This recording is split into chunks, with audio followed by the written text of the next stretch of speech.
Yeah, so what's up, everybody? Phew.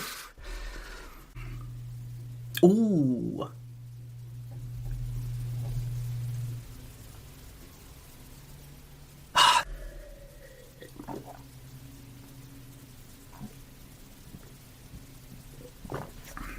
Oh, shit. Oh. I don't know. What's that? Oh no. Oh no. Cheers, y'all.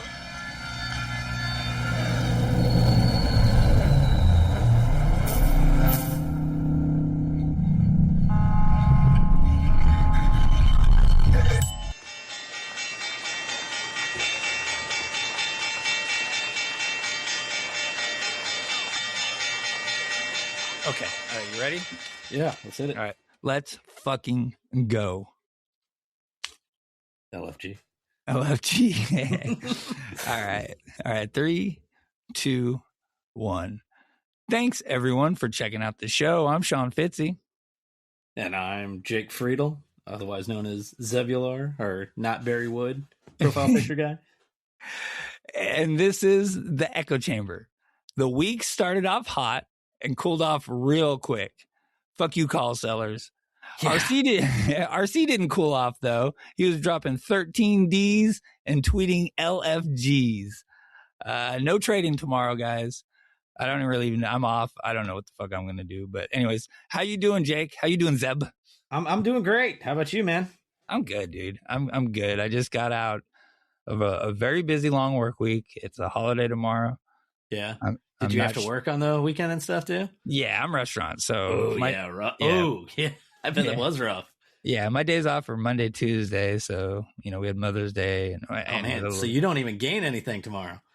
No. And in fact, I might actually have to go in because it's a very it's a busy day. So we'll see. I'm going to try to ignore them and rely on my support team to hold it down without me.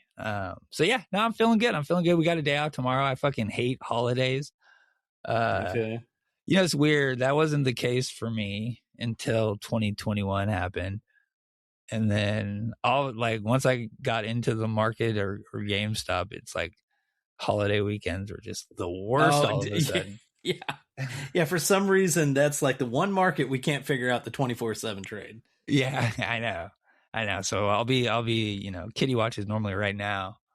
Well, I mean, it's not been Kitty Watch for a while. Oh, dude, now. That would have been amazing if that happened just as soon as we went live. Yeah, we did a couple weeks ago. The eBay shit was announced right when me and Alert were about to go. So that was kind of catches you off guard. Actually, you don't. Right. I panicked. I didn't even know how to go live or nothing. It was crazy. So. What's up, everyone in chat? Good to see y'all. Pseudo Photography, J Frank Music. Everyone else say hi. We got some people in here. Thank you for stopping in. I'm going to try to be interactive as possible. This is the Echo Chamber podcast. We're GameStop bulls. So yeah, that's pretty much word. That's pretty much the gist. Yeah, I've known you, Jake, now. Well, let's see. You've been in the Discord since I think 2024, right? That sounds right. Yeah. Yeah. I think it's been a hot minute. Yeah. I remember you didn't follow me back for a while, and I was kind of fucking irritated. Dude, it's funny. I don't even realize I do that. That's the bad part about it. It's I'll have people hit me up, and I'll be like, oh, let me send them I don't normally do DMs, but if I want to, and it's oh, I'm not even following them. Yeah. Because, we see the same people in the circles, on X especially. Oh, yeah. And some people you don't necessarily want to see, but you see them pop up too. Yeah, it's so when I first got onto X, I just followed fucking everyone immediately. That was my thing. I didn't have any followers. I've been around. My account's been around since 2009. I just used it to watch people, but I just followed everyone. But at some point that kind of switched. I was fucking. I had 3,000 people I was following. I had to clean that shit up quick. It was such a mess. So that's been a work in progress. But yeah, I can, now I don't necessarily see the follows right away. The quickest way for you to get a follow from me is to come comment on my shit.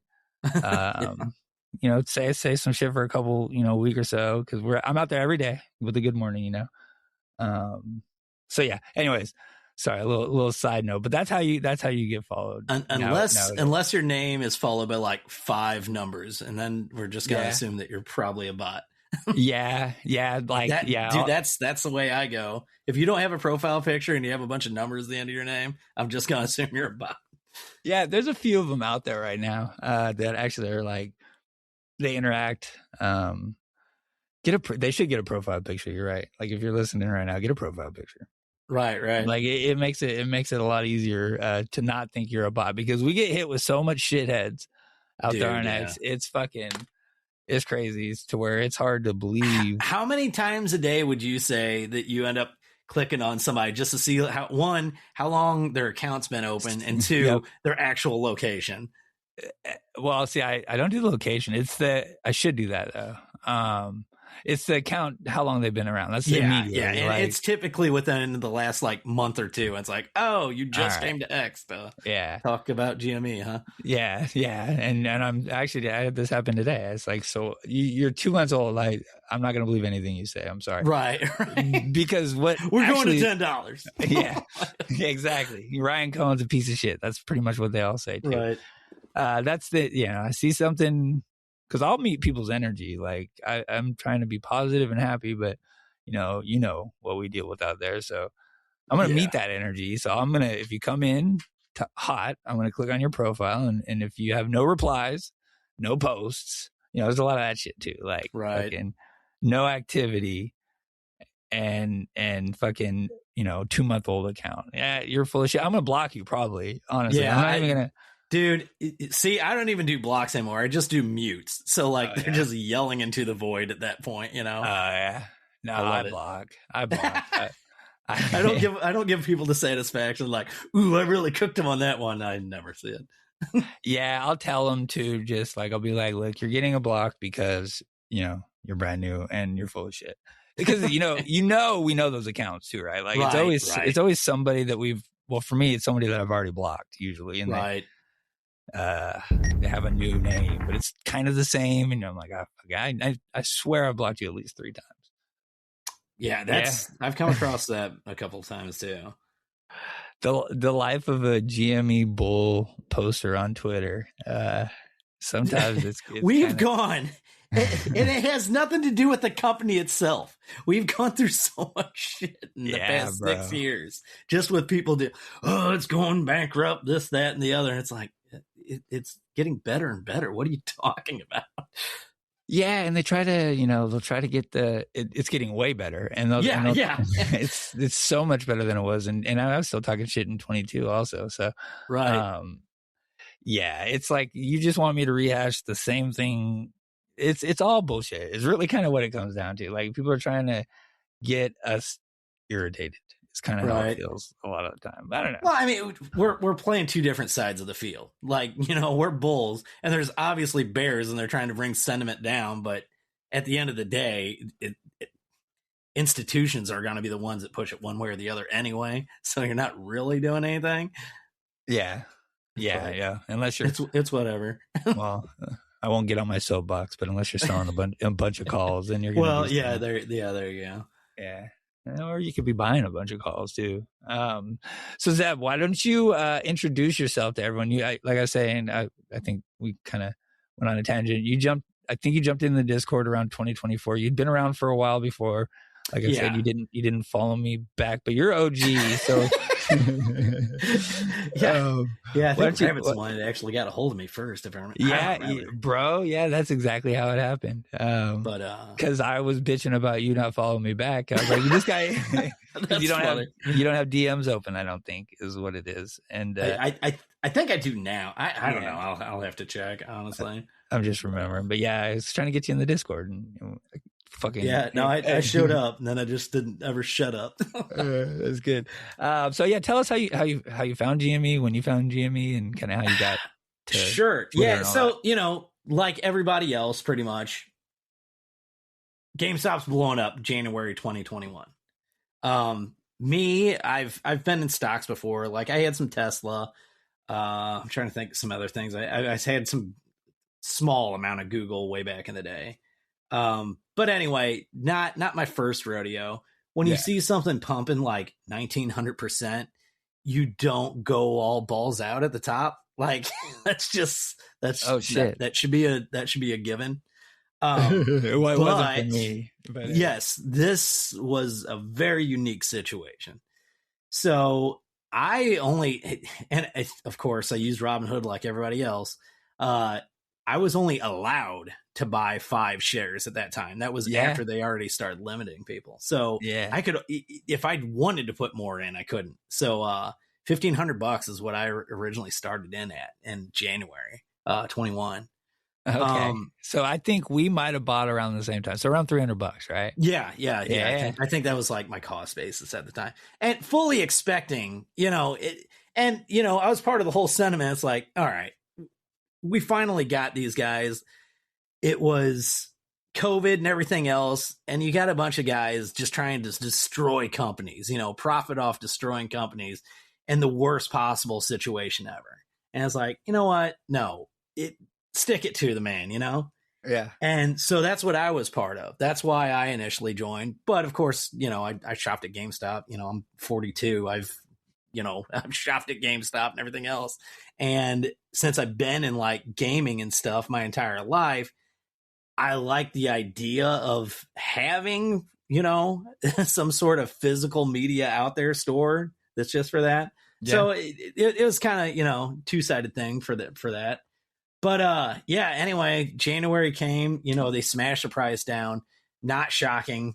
That's what kind of happens whenever you don't allow people to buy. Yeah. And I mean, bro. That's when they pushed it down. And to 40. I was moping every day. Yeah, dude. So I was just like, whatever, I'll let it go to 0. Like, I don't even care. Like I'm in it. And so then what day was that in February? It was like towards the end of February, like I don't remember. Like February 22nd, maybe. I don't know.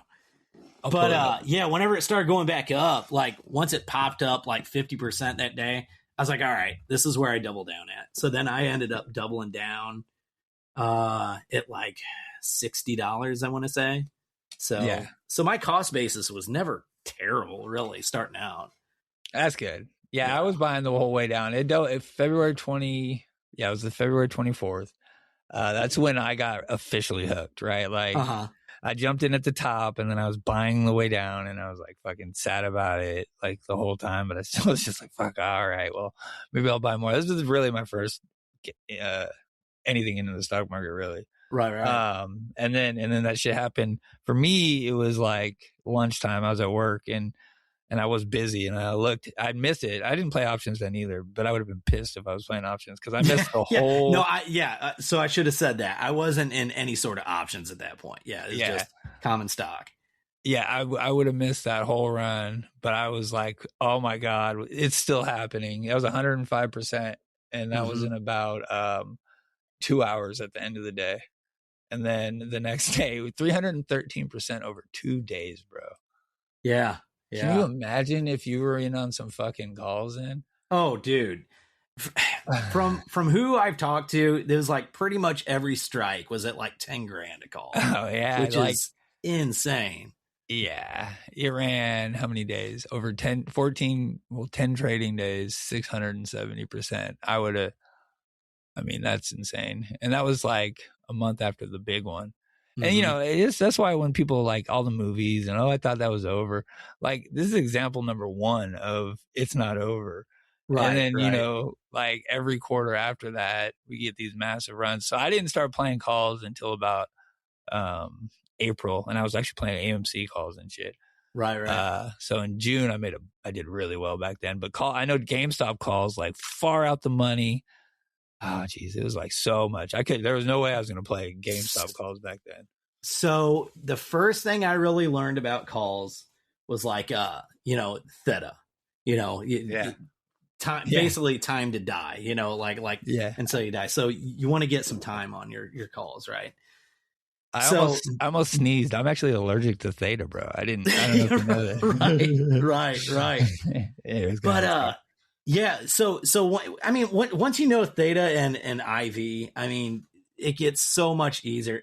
Trying to explain calls to people, it's like, why don't you do a paper trade before you like simulate what a call would do to you before you jump into it? Because if you just go in willy-nilly, like believing something's about to happen, you're going to get cooked. Absolutely going to get cooked. That's how it always works. Theta and however long you think it's going to take for something to happen, just times that by 10. And then you'll probably be okay. Yeah, you're right. Even if you're playing like, intraday shit, it's like, I feel like that's it, but it's like probably another like 30 minutes after or whatever. Right. Yeah, dude, I didn't start playing calls on GameStop until like August and then November and all that shit. So so you were on Reddit? Is that how you got started? Was Reddit? Yeah, that's how I initially got started with it. Yeah. Like Super Stonk and then well, I was part of the Wall Street Bets thing. Oh, like at the very end of it, before they started switching over to Super Stonk, when they're like, "Oh no, we're not talking about GameStop anymore on this." And I was like, yeah, sus. Now I don't want them to talk about it at all. Yeah, now when you see them talking about it, it's like, oh no, my calls are good. Yeah, for real. Just stop, guys, please. Actually, I dropped the keep my ticker's name out your fucking mouth. I dropped that one on them. Right. A lot. Or just shut the fuck, shut the fuck. It's Dave Chappelle. That's my shut the fuck up meme.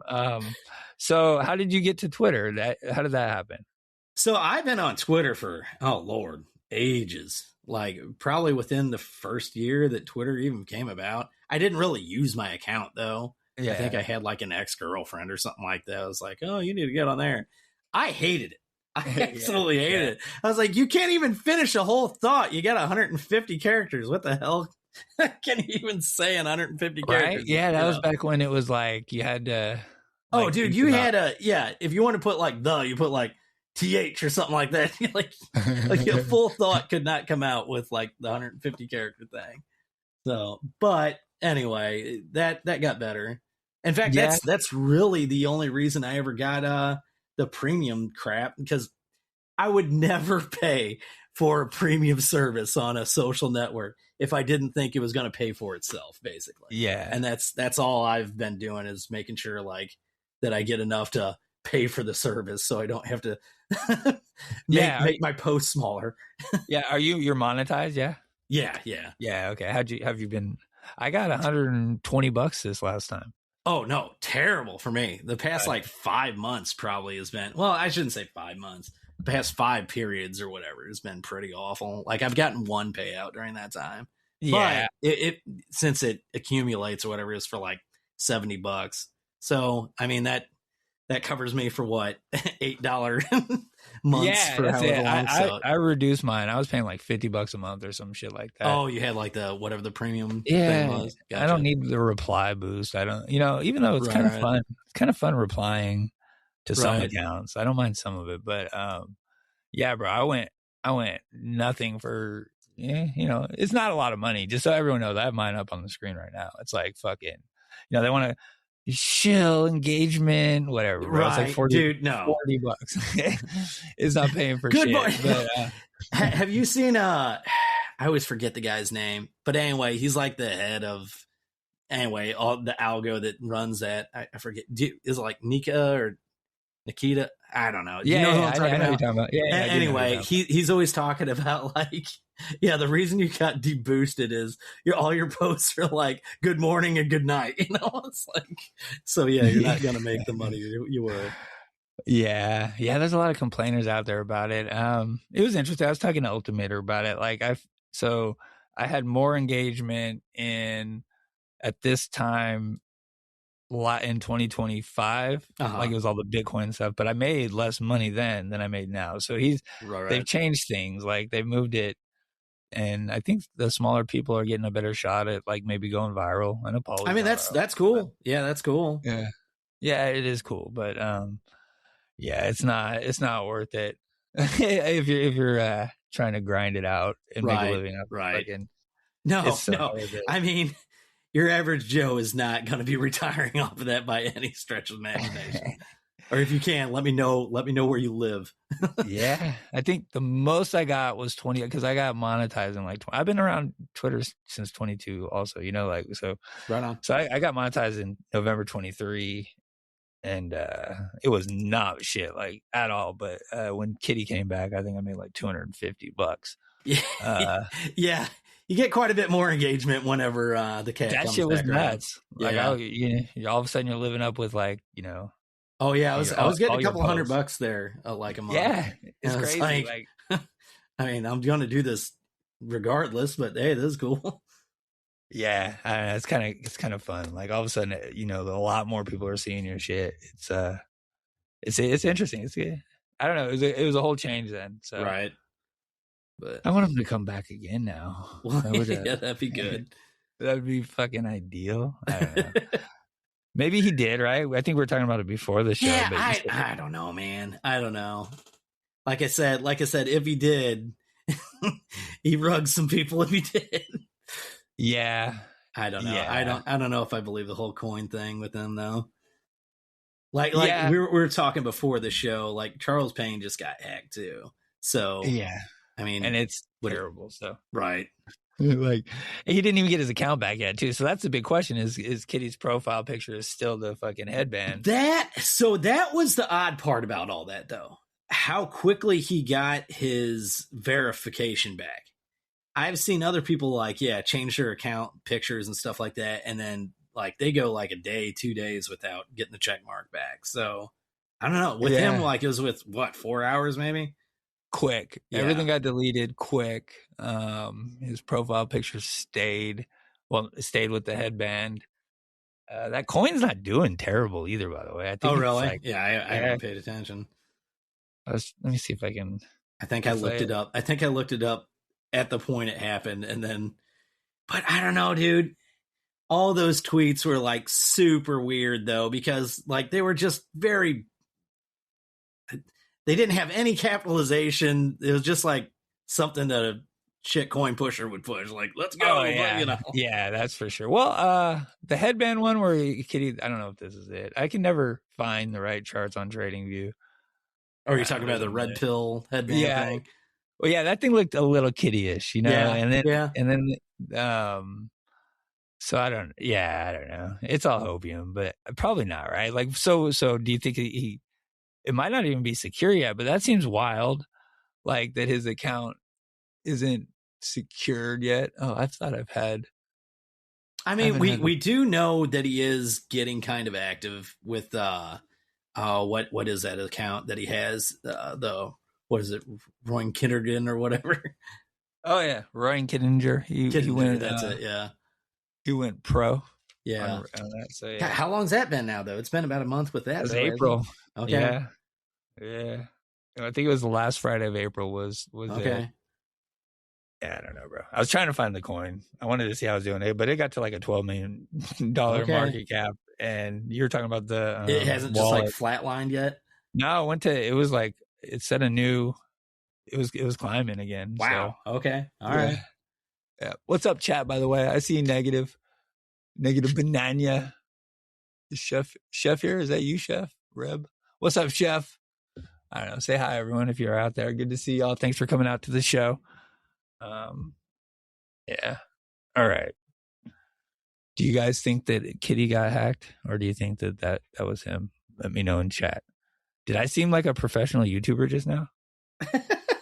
I felt like it just now. Smash the like. I don't know. Smash the like. What's the other stuff? Yeah, I don't even know. Like my brain is just not even attuned to it anymore. Yeah, smash that like button and send it to your friends and all that stuff. Do that shit. Okay, so for the week we got some stuff to talk about. You're big into retro gaming, so I want to get into that too. Right on. We got the eBay deal. So we'll just start there. So eBay GameStop increased their share ownership in eBay to 6.5%. Yeah. I say share ownership, but it wasn't share ownership. Right. Yeah. They expanded their calls basically. Yeah. Yeah. It's like a synthetic position that Yeah, we're both not experts at this, guys. So sorry, we're not going to be able to take you guys, everyone, through like the finer details, like some of the folks out there when it comes to like building a synthetic long and all of that. But I've been kind of trying to figure it out. So they've been building their position. We got more information on the 13D too. Mm-hmm. Well, they were selling puts though, which is pretty badass. So that means that's fine. They're fine with buying the stock if it goes below the price.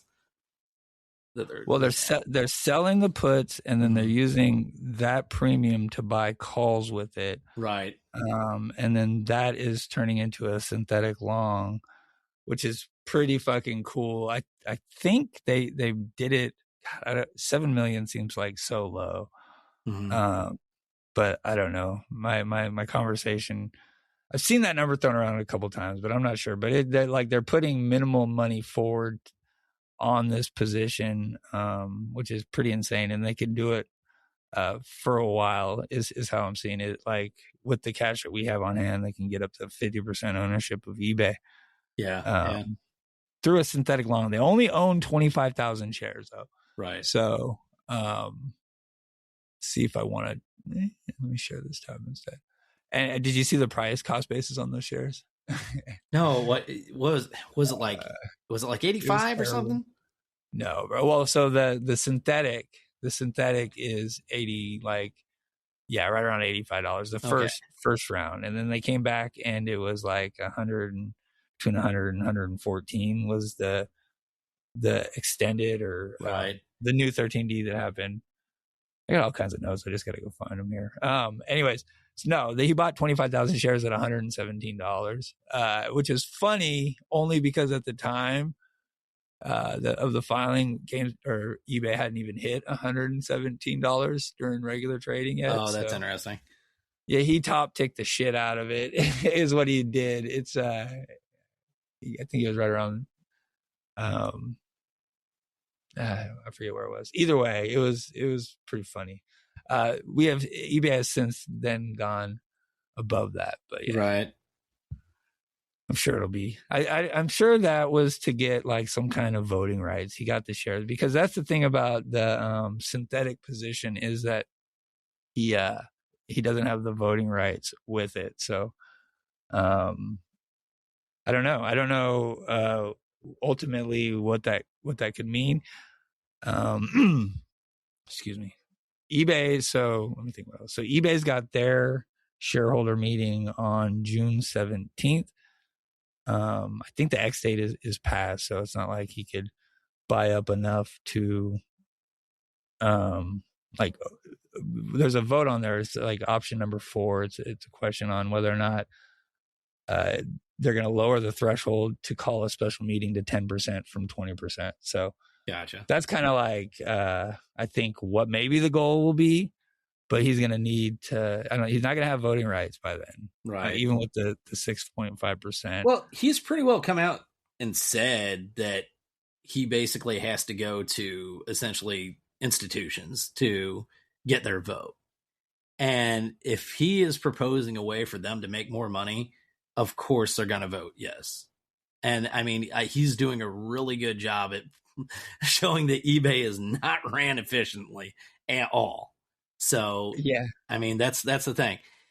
As much as we like to do this whole black and white situation with like institutions and stuff, they're there to make money. So they're not really going to care who it is so long as they're making money in the end.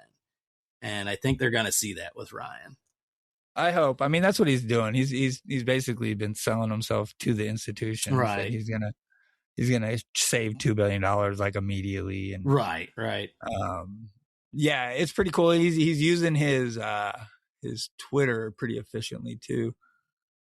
I'm all over the place on my tabs here, bro. Like I'm trying to like do more video for the show. So right. I'm seeing the chart. That's about all I'm seeing right now. Yeah, it's all good. Sometimes I'm thinking that it's on the screen, but it's not. All right, but Twitter should be up now. So, so he's been posting. Yeah, I don't know if I want to do. I have tinfoil on his Twitter post too, by the way. But He's everything he's posting, he's putting in the filing. So it's all to show the inefficiencies. I'm going on I'm going to try to get quote tweeted, bro, or replied to. Dude, I'm going to. I was telling Paulie about that. I was like, that is my dream with my profile picture to be in a sec filing with it. Just to have my profile picture on there. I don't care what it's about. Like, just to have it on there. Yeah, and I don't think he'd care. I mean, you've seen some of this shit. This is the same guy that, in my opinion, tries to tell you the stock's going up by putting like boners and stuff on there. Like, come on, man. Yeah, it's good stuff. Yeah, he's still doing his full court press when it comes to replying and quote tweeting. So everything, I think he's like the shit he's quote tweeting, he's doing 425s on or posting on. But I don't think he's doing his replies, because he replied last night like just LFG. You're right. Which was my favorite fucking tweet. Well, now it's my second favorite tweet behind YOLO. So yeah, he's now tweeted YOLO and LFG. M agrees. It can't be much better than that. That's for sure. Yeah, I went on a meme spree last night, by the way. Oh yeah. As soon as he tweeted that, me and GME Bastallion have been collaborating on RC LFG memes for years now. So right. I got like a vast collection. Where the hell's he? He should be in here. Yeah. Who? GME Bastallion? Yeah. Yeah, he's busy, dude. Yeah, fair. He's got all kinds of stuff to do. Yeah. Excuse me. Sorry. Let me get a drink.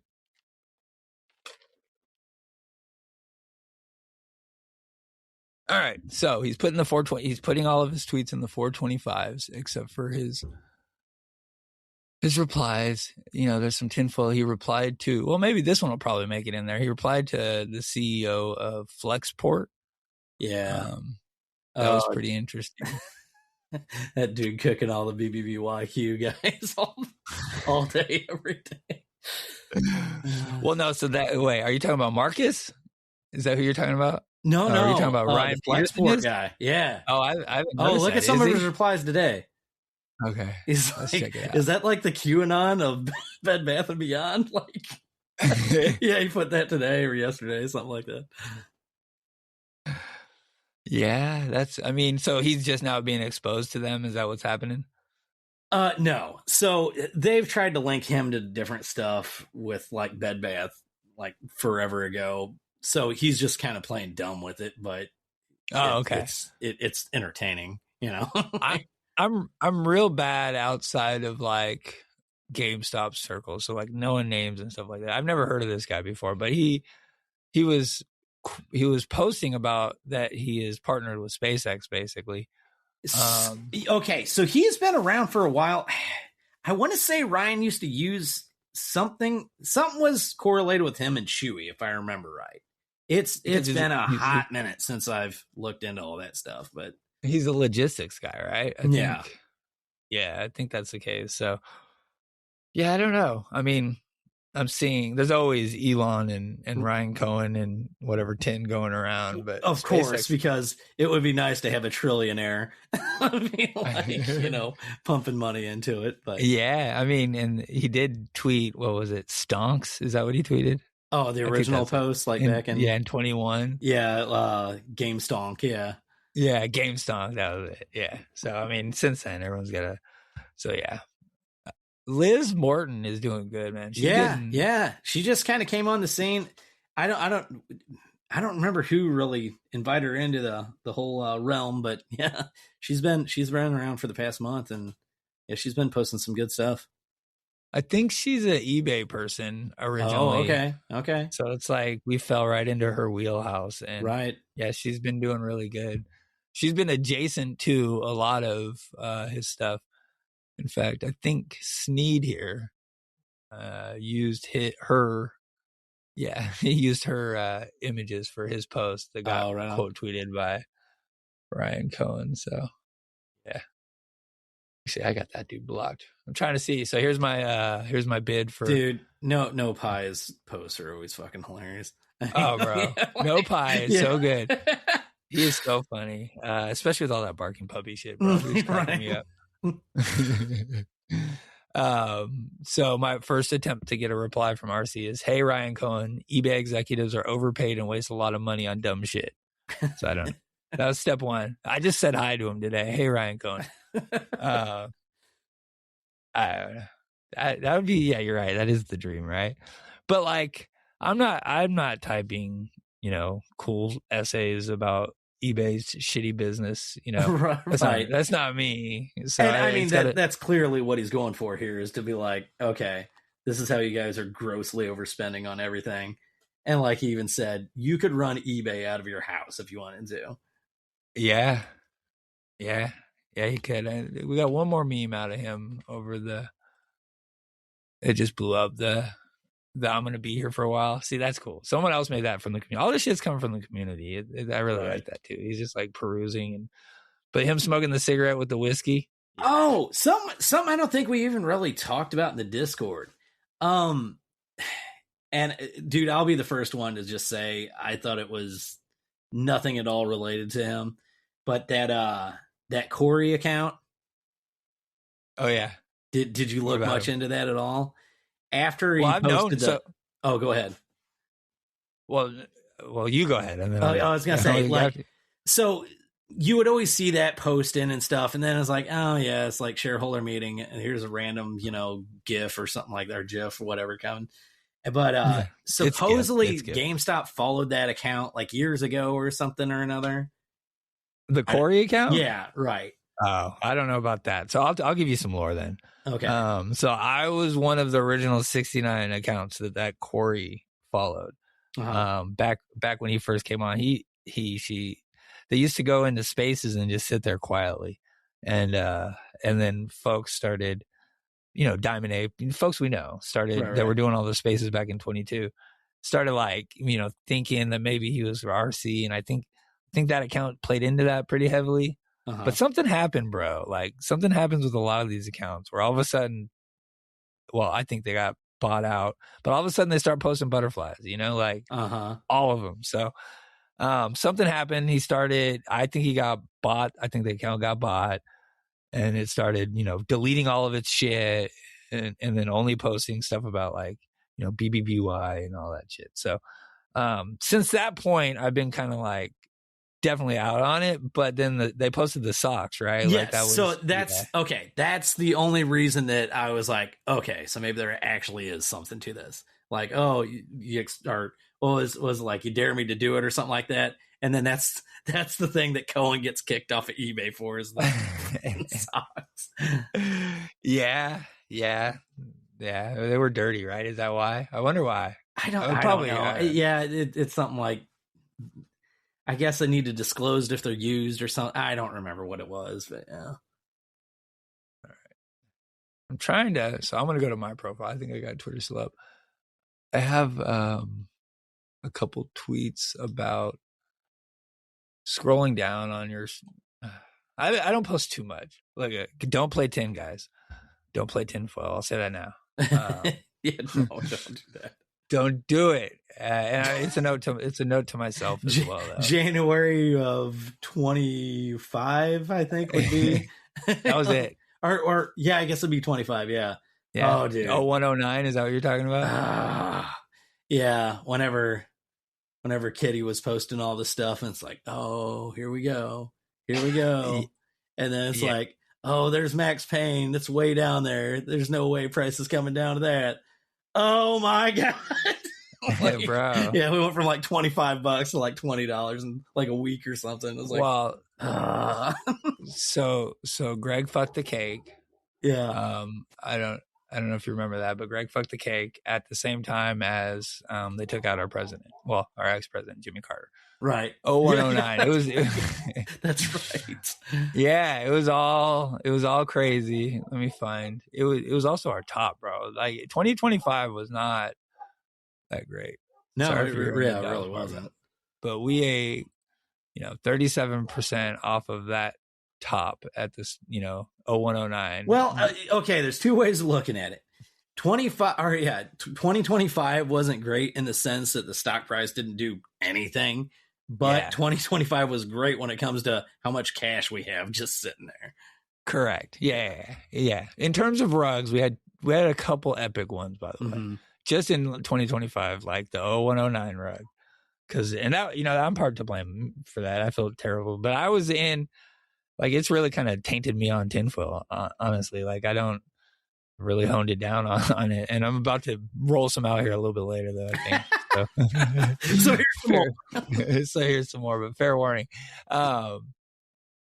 Yeah, no, it was rough, man. 0109 was brutal. It was bad. And then, we caught the March run, and then we rugged again because of the bond, the first bond. And, and then we rugged after the Bitcoin announcement too. So in like 3 months, 6 months, I guess, 5 months through May, we rugged like 3 times, pretty fucking hard.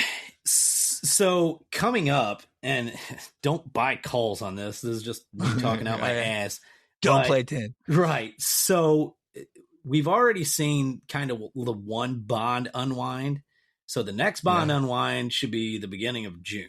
So we should technically see some price appreciation coming, like based off that, if it happens like last time. But I mean, dude, you never know what's going to happen. You never know. Yeah. We're peak dippiest before rapiest right now. Right. Like peak, even like the little bit of a run we had the last couple of days, and since then, like Monday, Tuesday, Wednesday, or whatever. Yeah. Since then, like it feels very dippiest. But the volume just off the cliff. We got a potential deal going with eBay, and then we're doing like 3 million volume. Come on, man. That's how they fucking do us. You're right. Yeah. You're right. Okay, so do you have anything about this eBay deal like that you're thinking about? Like I said, I'm not in the weeds on it. I mean, other than the fact that and I was kind of on that too, or in the beginning. So I originally kind of thought this too. It's like, okay, so GameStop's buying all these calls on them. Like, we knew that Ryan was planning on essentially being kind of like our stockbroker, and he's going to play with the money and to essentially make the company money. So it's like, okay, is he actually going after eBay, or is he basically playing eBay to pump up those calls? And it's like, oh, we didn't get eBay. Oh, here's $3 billion, which it's a win-win for us either way. But there is just too much synergies between the companies. Like, if I could come in with like a box full of what I consider junk or games or whatever, and I can just walk into a GameStop and be like, clunk it on the table and be like, all right. And they'll be like, okay, you get, you're only going to get like 50% of what we make off this. I'd be like, cool, because I don't have to list it myself. It makes sense for GameStop. Oh yeah, I think the possibilities are awesome, especially with the 1,600 retail locations. You're right. I think that's there we go. I was looking for the eBay deal on my Twitter. So they have. So let me run through 12,576,000 share equivalent on 3-4. So that was the original put call pair. They bought 25,000 shares on 5-1 at 117.80. Top tick the shit out of that. 5-8, a million share equivalent on 5-15, 3 million share equivalent, and 5-19, 2.5 million share equivalent. So just kind of adding, I think it's between $100 and $114. So we don't have the cost basis, but they're up significantly on this position right now. Like, I think people are kind of figuring it out to be about $300 to $350 million right now. Yeah. I put 600 million, but I always okay. So yeah, that could be closer to it too. Well, they're heavier. Like, the position itself is much heavier, like from around $80 when they did their buy in March. So their cost basis is, and I think I asked this in the Discord, and I maybe there is an answer to this. Do we know, since we were selling calls on our Bitcoin, if we actually took the money from that and then actually bought more spot Bitcoin, or if we just like Yeah. rolled that into basically gains. I think we'll find out now on the next quarter, maybe. Okay. I don't know, I because didn't I know think if we there just was an found actual out about. filing that showed one way or the other on that or not. I don't think it was a bunch of money. I think the one thing that we saw that was the hint in the filings was that there was $700 million put aside for some investment or something like that is what the note was, and that turned out to be, I think, what they used to get this whole thing going. Maybe, I don't know, but like I think we don't know the specifics, but it sounds like TDA is like covering a big part of the secured, because they're selling puts, so Right. yeah, so they got bank support there too, and I don't know what's going on. No one knows for sure, but GameStop's making a shit ton of money every time eBay goes up, so win-win, right? Like, yeah. Oh, they got the shareholder meeting. We got our shareholder meeting. That's the other news of the week, I think. We got the what is it called? 14D. Is that it? DEF 14A. I'm gonna get better at this shirt, right? Eventually. We got our proxy. Let me share this tab now. We got our proxy statement. So yeah. What's up, New Snake? Magnificent or magnificent? Magnificent. What's up, y'all? New Snake. Let's fucking go. 700 million was probably the collateral for the eBay position. Thank you, bro. Thank you. Yeah. Greetings to But Stallion and Chili Kiwi. I don't know if they're in the chat. Sorry. Yeah, our meeting's July 7th, though. So that's different, right? Right, like, I think really pushed out. Yeah. Yeah, really pushed out. And I also think that the record date was pushed, like it's passed. So right. There's some 4D-ness going on here, maybe. What was it, May 20th? You had to be a data record? Yeah.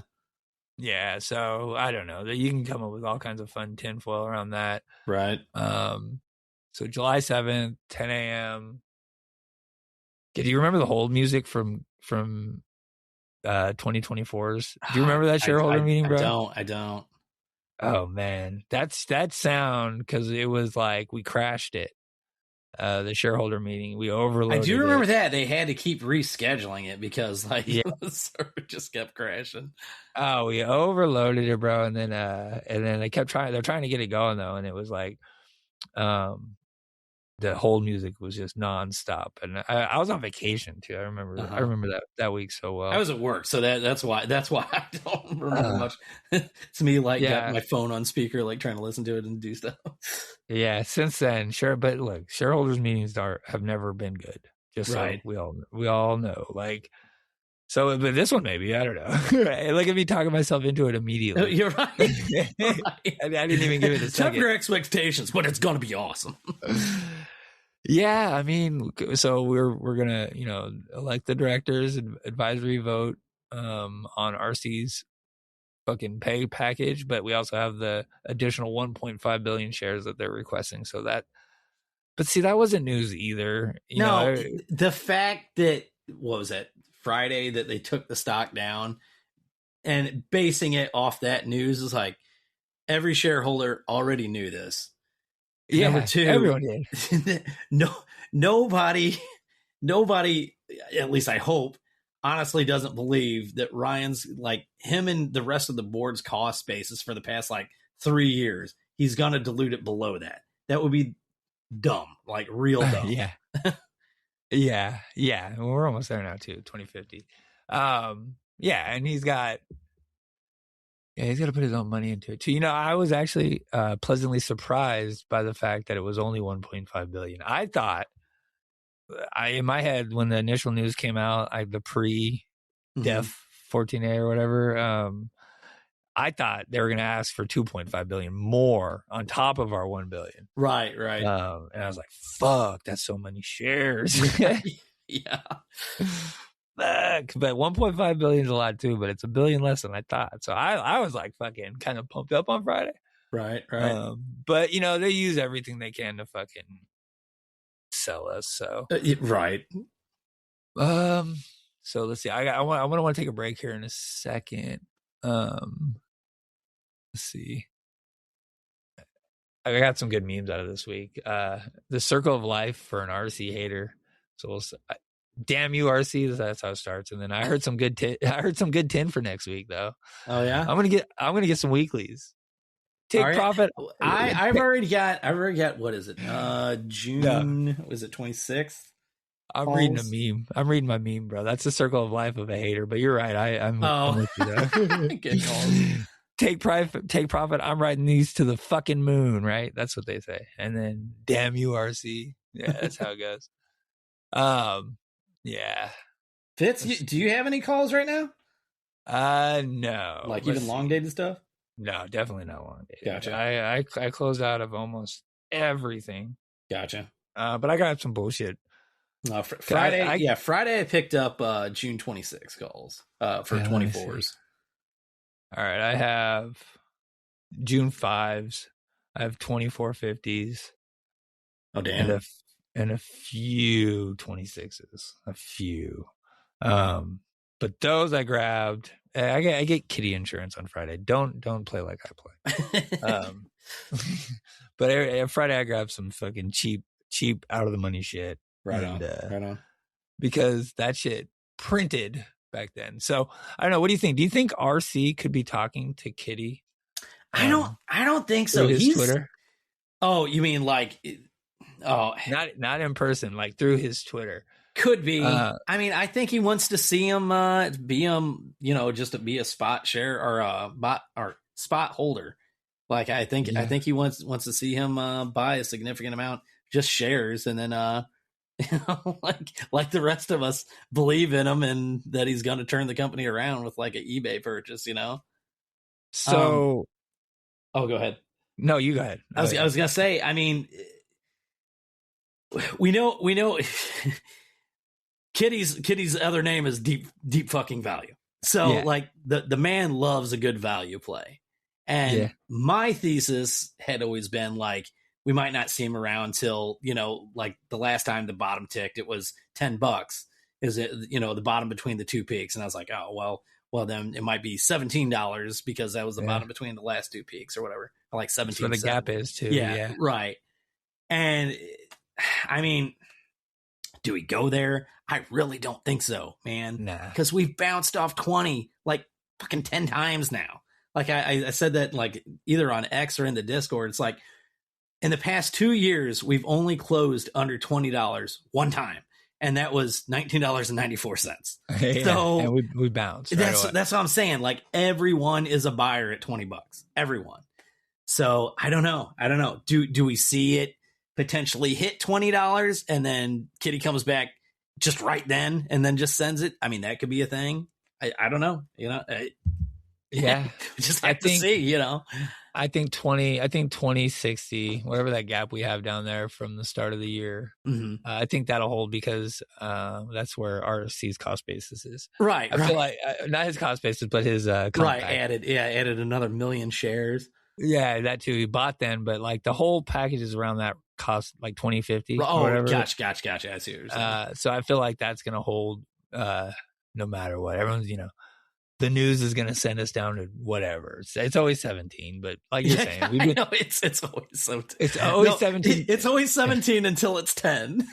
Like, the closer you get to $20, and the people are like, oh, it's going to 15, it's going to 10. Yeah. It's like, where are you getting this? Like, yeah, you're We're right. talking about half of what it's at now. Like, what are we doing here? They try to out crazy each other, I think is what it is. It's kind of funny, and you're right. Like it'll drop $1 and everyone starts calling for like $5 less. Like you were just saying 17 the other day, but yeah, I don't know. I mean, we got the gap down there at 17.75 from when Kitty came back. That May 10th or whatever, 13th. So I know why kind of that's the number they all look at. I mean, that's where I would look, but I just you're right. I with everything that's happening with like eBay and Cohen buying another million shares. I mean, there's definitely reason to believe it's not going to happen because, and I mean, our earnings are coming up. Cohen's going to be able to buy again. I mean, all the information. I mean, should be able to if everything's out. Right. I mean, we already know he's trying to accrue more eBay. So I mean, could he just buy more shares? I mean, I think he could. I hear you. Like, is it material or not? I don't know. fuck, I never know. He mixed it up too. He bought at the end of the window. Yeah. He typically does wait till toward the end. I've noticed.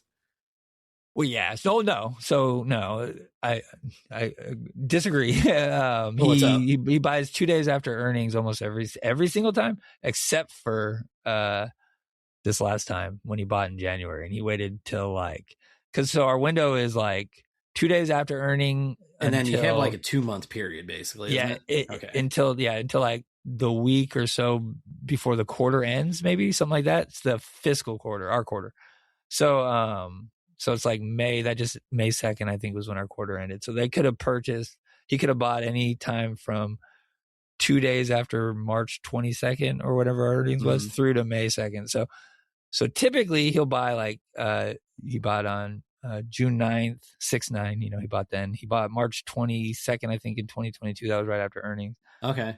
So his last 3 or 4 have always been 2 days after. Okay. Except for this most recent one, which was at the very last moment. And I think he was trying to pump that January cycle is what it was. And then he doubled down on it too. Yeah. Oh man, he'd never done that. That was awesome. So okay, I asked because I kind of think, well, okay, it's all tinfoil. Don't play tinfoil, but we all know this deal will go much better for GameStop if the share price is higher. Right. So I think Ryan Cohen is motivated to have a higher share price. I don't think he's he needs it. Right. But it'll definitely be better. And I think he knows that one person who could do that for us. So right.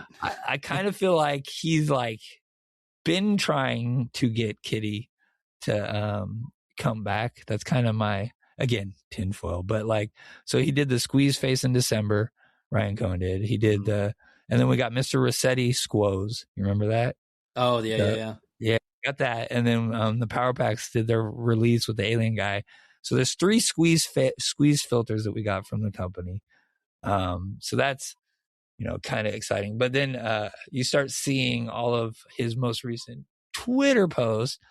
And I kind of feel like maybe he's been putting the emojis out there to try to get his buddy out. So on the screen, I got the emoji timeline. All right. Again, I'm just bullshitting everyone. This is fun.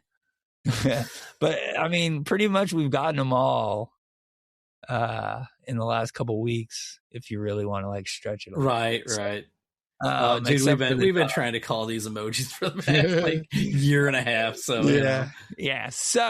So that's exciting, right? Well, whatever. It's some tin. I haven't had any. It's some stuff to kill time and still things have start happening. And then the 7/7 meeting got announced. And I got kind of more excited because Roaring Kitty has. So there's a couple numbers that he's partial to. So it's 5 million. So when he came back with his shares in 2024, he had 5 million, which is what RC had too. So he likes the number 5 is what I'm saying. 5 million shares, 5,000 calls at the $20 strike. Right. There's lots of 5s in his Me movie too. So that 109, 420, 69, of course, right? Right. Those are the numbers. 109, 420 in his post. 69 is what 109 is. So if anyone doesn't know why 69 is 109, it's the same thing. So, hey, not to cut you off in the middle of that, but did you? And maybe I just came across. Anyway, I didn't look too much into it. Did you see a whole thing with somebody having lunch with Buffett and then paying $9,001,000? I did see that. Yeah, it was 9 million. Yeah, exactly. Like you said, 9,001,000, the exact amount, which is fucking weird, right? Come on. I don't know. That's the weird shit because that's 109 again, but that's the 2 numbers that Kitty and RC had. So, and Kitty's copying RC in that regard, I think. But RC's a memer. But so 5, 109, 420, 69. But 7, I think if you're to pick Kitty's favorite other number than 5, because I think 5 is the sign. There's always signs. Right. I've been looking for 5s, 5,000s, all that shit. But 7 is a big number that has played a pretty big role in his meme movie. Magnificent. I don't know if you're in here, but he was helping me with this too. Just tinfoil shit. But the number 7 has showed up in So Light of the Seven. Yeah. Are you a Game of Thrones guy? No, I'm not actually. All right. So the scene. My whole thing is my. This is gonna sound awful, but after season 1, I couldn't watch it anymore because Michael Bean, man, like I was like, or Sean Bean rather, like he's no more after the first season. Yeah. Yeah. So Light of the Seven is a song that they play. Kitty uses it in his meme movie. It's like the second one. I don't know how versed you are with the meme movie, but it's very obvious, the song. You look it up. It's the scene from well, right, the burning candle. Yeah, the green scene. Yeah. So okay, so that, you know, I made a meme of that with Kenny. Yeah, I'm watching it right now. Okay, that shit got me fucking. That shit got me a bullying on YouTube. What? Like maybe I shouldn't be playing it right now. Huh? Yeah, I got a strike from that video right there. This one right here. Oh, because it's from the show, or? Sorry, that was maybe it's the music though, Fitz. Maybe. Oh yeah, maybe. But no, they gave me bullying. But you're right. Maybe it is the music. It's hard to tell. People can make some BS strikes. I know that. Or like. Yeah, so that got me. But anyways, I thought it was funny. I finally am gonna get that strike off because I had to go take a class or some shit. Do what? Yeah, that's the thing. Like, yeah, it's not like class, but I had to take some tests and quiz and shit. So, and then at 3 months it sits on your shit. So, okay. So, Light of the Seven, written for Game of Thrones. When Cersei blows it all up, the green flame is also showed up in his stream card, right? Like. And his memes too. So that's a big, you know, blowing it up kind of thing. Seven Nation Army and the movie Seven, both from the same meme. What's in the box? Yeah. What's in the box? The beginning of that meme is Seven Nation Army when he opens the box. And then it goes to 7. Lucky number 7 is the Kansas City Shuffle. That's the movie. Right. Yeah. So there's 7s, but there's more now too. Magnificent pointed out Seven Psychopaths,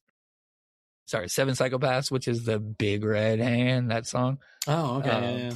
That's the name of that movie. So it's a song that's not in the movie. It's a different song, but the movie that they're showing, Kitty's fucking good. Like his memes are awesome. And then Furious 7, that meme too. So now we're up to 6 movies or songs in the meme movie, specifically with the name number 7 in the title. So it's a number, and our meeting is on July 7th, 7/7.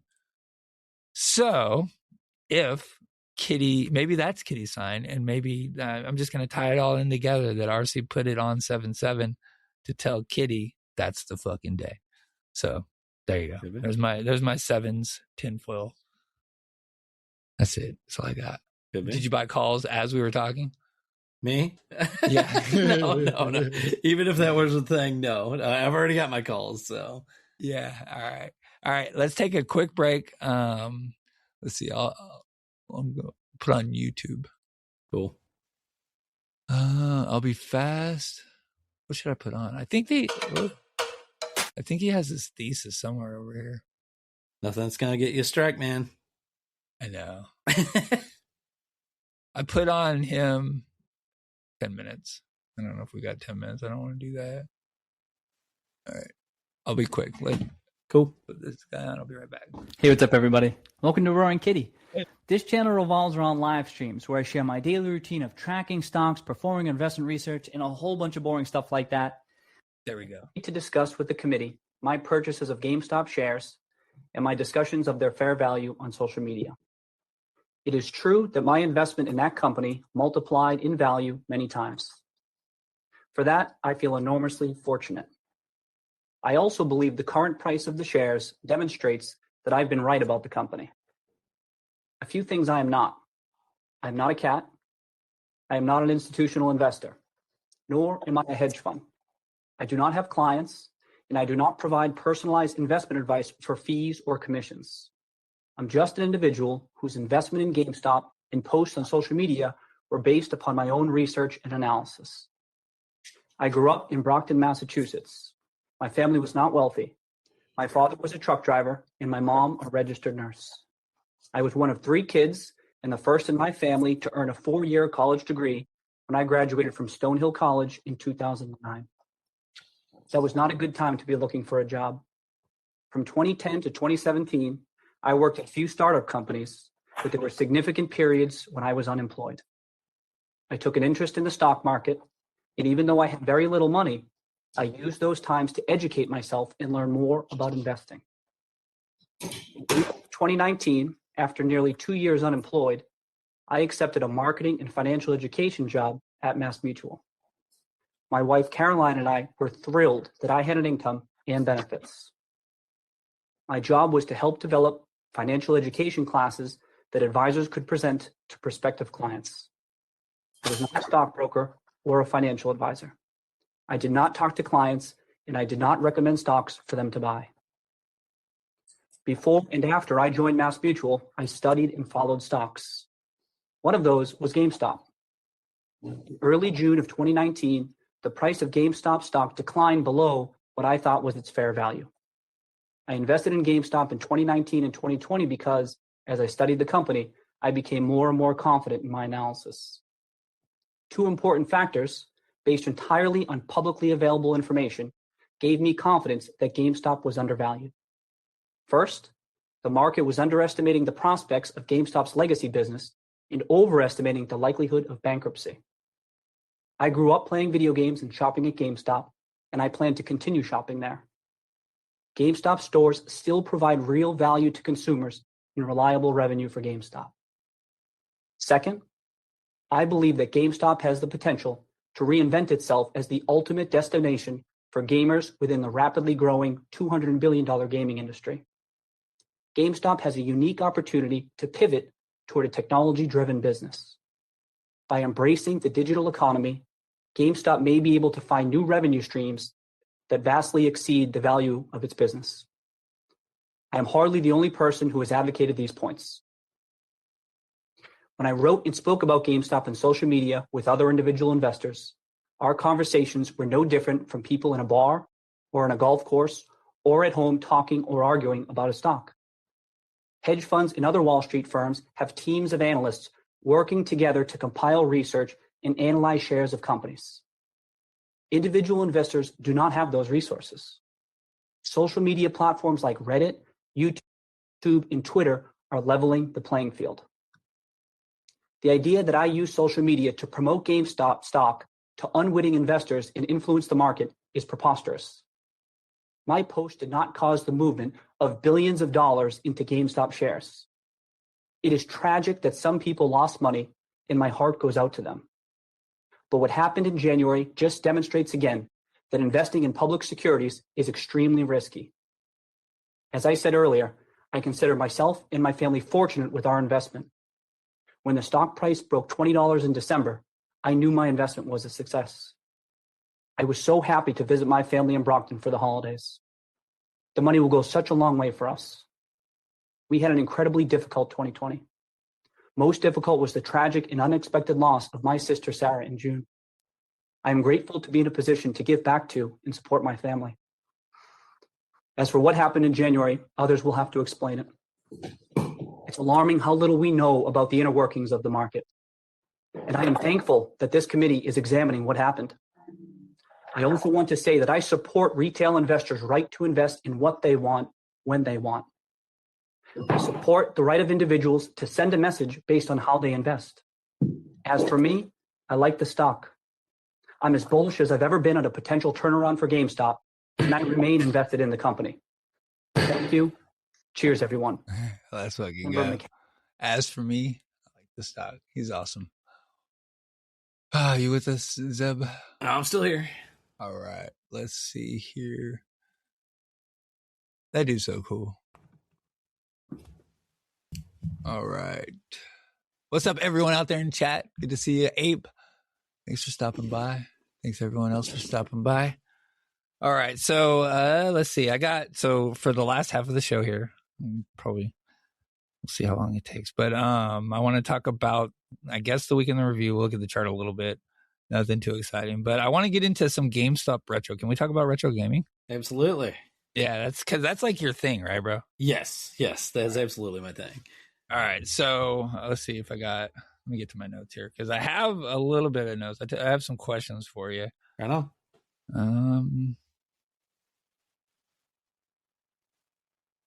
Okay, so I guess I wanted to talk about. I don't even know where to start, honestly. So the retro gaming marketplace is growing, Yes, pretty significantly. Yeah. Not like Pokemon yet, right? But it's Dude, getting there. That's the weirdest thing with it. So I've always collected like the games that I have now. So I have, oh God, I think I'm at like 4,500 games total or something like that. The games that I've had since I was like 5, I still have. So it's not like, I was never not a collector, but I didn't really start like going out and like buying people's There was a point back in like 2010 that you could go on Craigslist and every day there's somebody posting like, oh, here's my entire Super Nintendo collection for $20, or here's my entire, Genesis collection for $50. And then you got like, 30 games in it or something like that. Like it was nothing to collect that stuff back then. Yeah. And, I mean, so like kind of fast forward about 5 years, more and more people started doing that. I guess people are kind of, I don't know, that became a thing too. Everybody's kind of hurting for money. So I guess they're trying to find different things off the internet to flip. Yeah.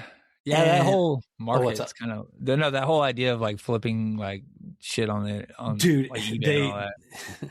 People flip anything. Like to this day, like me and the wife will have like some junk furniture. We'll stick it on the end of the road for like, big trash pickup, and people still like take it like that night, like we don't care, like by all means take the stuff or stick to the curb, but like there's always people out there just trying to like refurbish furniture, just whatever they can flip to make a buck on. I like that you live in a place that has big trash day pickup still. The Houston's like that. You could just like fucking throw anything out there at the curb and they'll just take that. And, dude, like it's crazy. But CRT TVs, box TVs, that was the big thing for a long time, because people are like, to an older person, it's a junk TV.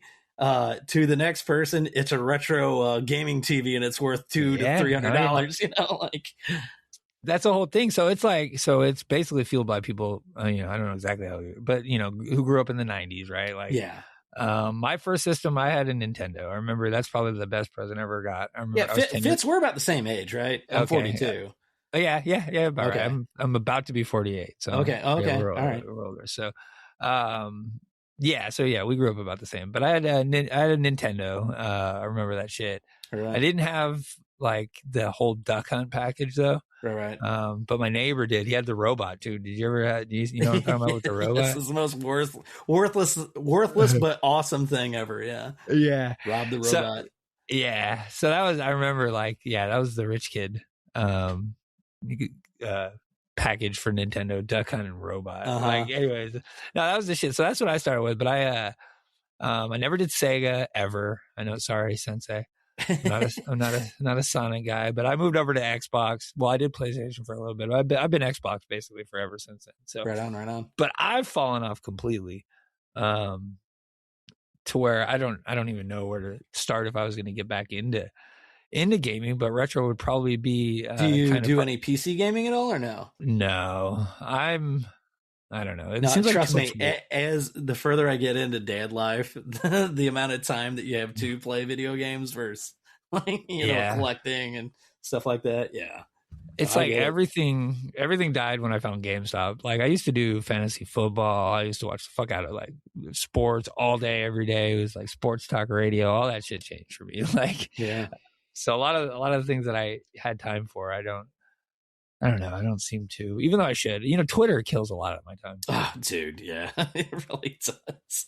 Like, I'll be like, all right, I'm going to put my phone down for the night, and then like RC will tweet, "Let's fucking go" or something. Yeah, right. Like, well, there's the rest of that night. Yeah, it's just over. So okay, so I got my notes say the global market for retro gaming is around $3.8 billion in 2025. I believe that. Yeah, they expect it to reach $8 billion by 2033. Kind of a random number for the choice. Broader secondhand game platform market. Yeah, so that's like 7 billion. So, but like gaming itself is massive. So it's not like retro gaming is a small piece of like overall gaming, but it's growing significantly as time goes on. So, so you said you had how many games? Like I said, somewhere around like the 4,500 if I hit. Yeah. I mean, it's on And app, they're all physical. Oh yeah. Yeah. Yeah. And are they all like retro? What kind of games do you got? What are they? I would say the majority are probably, I'm trying to think. Well, I have an entire Wii U collection. So I have the entire library of that. So like literally every game. All of it? Yeah. Wow. But there's not that many. There's only like 250 or something like that games in that. But so probably the original Nintendo cartridges is probably my biggest collection of like one system. Yeah. But are you comfortable sharing? Because I know you have a value of your collection. Yeah. So, dude, I will put this app out there every chance I get, and I don't get kickbacks from it or anything. It's just an awesome free app. Game Eye. You can track. It shows like. It figures out price based on what it's sold off of either price charting and eBay. So like you're getting like real world values on that stuff. And so it keeps track of that. You can just like scan the covers of your games and like it'll automatically add to your library and stuff like that. So it's super easy to add stuff. But anyway, yeah, my collection right now is valued at $176,000. Oh, let's go. And right. That's awesome, bro. Like, but it just keeps going up. And that's the thing. Like, you always think things like that are like bubbles. Like I would say that with like Pokemon, right? But it's like the Pokemon cards that I bought from Power Packs. Like I don't know. I got some floor cards. So I was undervalued there for a while for maybe like $100, $200. And then I just sat on those over the course of like 2 months. Now I'm like up like $200 or $300. You know? Yeah, it's great. It's great going in. Nuts. That's cool. It's fun to watch your vault go up as time goes on. Yeah, I'm not selling them, but it's fun to watch. Yeah, it's fun. Like I check my offers all the time. Like all the time. I've been taking a few lately because I'm trying to work on my strategy. I want to get bigger. Right on. Yeah, like. More valuable single cards as opposed to a bunch of like $50 cards and shit. Yes, like I did that at the very beginning. So it was like if I had anything under an 8, like I was just. There's one exception to that. Like I have like I forget what it was now, but it was like a card from like 1999. It's like a 7, rated at a 7. But I was like, you know what? It's a card from 99. I think I'll just hold on to that. Yeah. So. Yeah, those older cards are cool. So this is Shop GameStop segment. So I don't know. We do a segment on the show called Shop GameStop. So we want to try to, we're ticker people, but we're also company people. Like right. IB said it last week. That's kind of what sets us apart. I just loaded up from, and I hate to say this, my closest GameStop is like 40 miles away. So I don't get to the physical store as much as I'd like to. But I just went there 2 weeks ago with my daughter. And so they had a buy four $10 or lower games for $20. So I went and bought like 4 different games or whatever, like decently priced.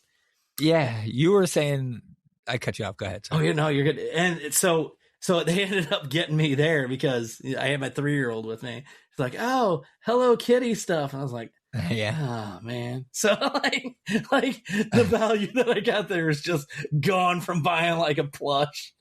But even still, no, it was cool because so the game selection has definitely been narrowed down, and they had the whole retro thing set up there. Didn't really see any cartridge games. It was mostly Wii, PS3, and then 360 since they consider that all retro now.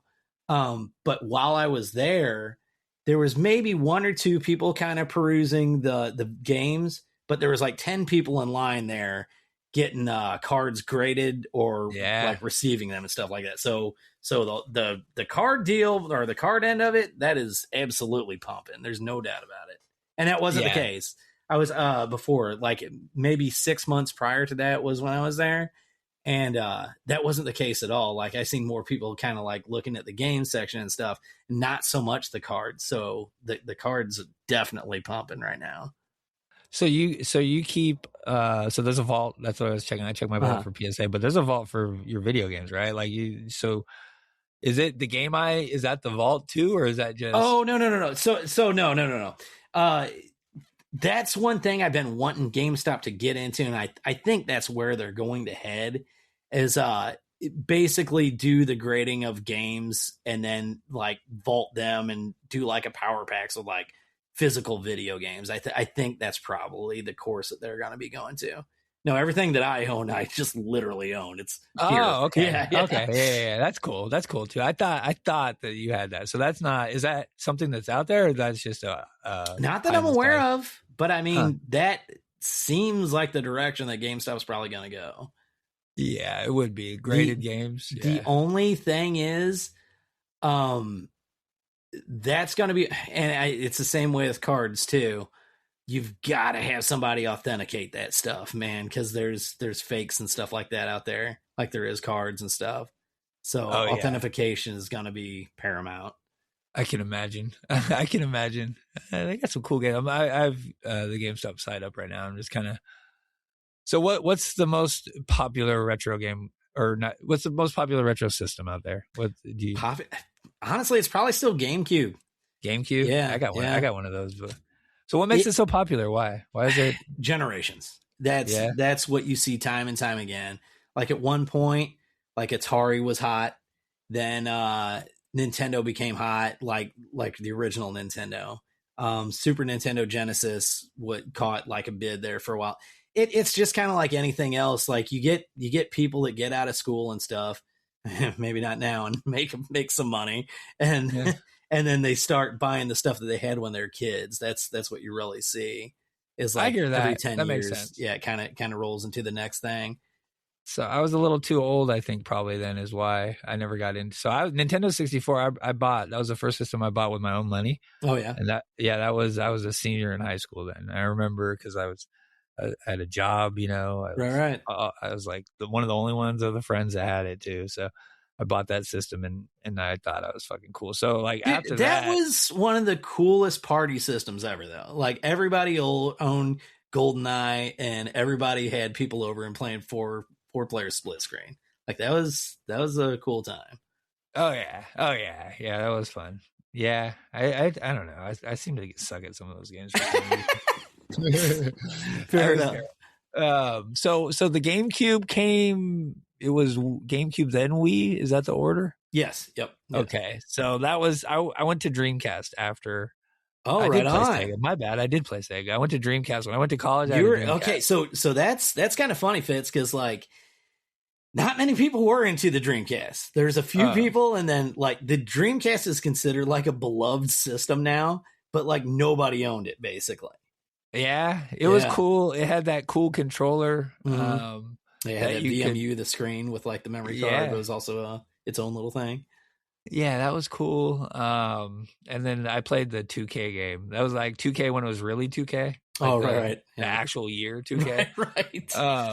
Yeah, and that was franchise mode. That was the first time I ever played anything like that. And yeah, it was good ass graphics. There was some boxing game for the Ready to Rumble probably. Yeah. That's good shit, bro. Now I'm having some good memories. I think that would be fun. The Dreamcast was cool. That was like the first system that I had that like had really, I thought, crazy blew my mind graphics. They all did when I got them, but right. that was the one I was like, oh fuck. And then now it's kind of like, I don't know. I feel like I don't see much of a difference. I mean, I guess it's way better. Yeah.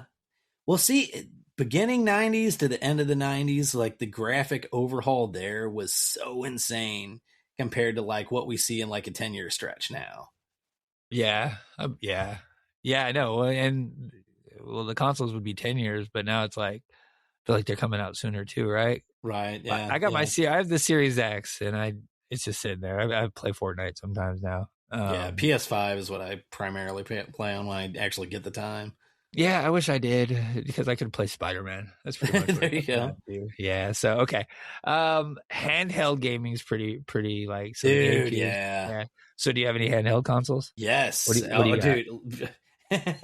Everything. That's my problem. Like I literally have everything when it comes to like handheld. Like from like the original Game Boy to like the Atari Lynx to Game Boy Advance to Oh my gosh, what are some of them even called? Like the Neo Geo handheld. I can't even think of what it's called right now. Yeah.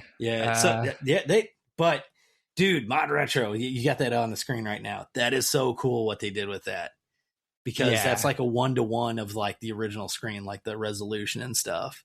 And the fact that like there's a ton of like indie developers making new games for it. So cool. It looks nice too. It's a good looking thing. And it's backlit. I remember I had a Game Boy. That was probably the one I played second most, as was my Game Boy, and it wasn't backlit. I had that like telescope microscope lens. You know what I'm talking about? Yeah, no, I absolutely do. Yeah, you put a magnifying glass. Like, could you imagine telling kids to do that these days? You know? Yeah.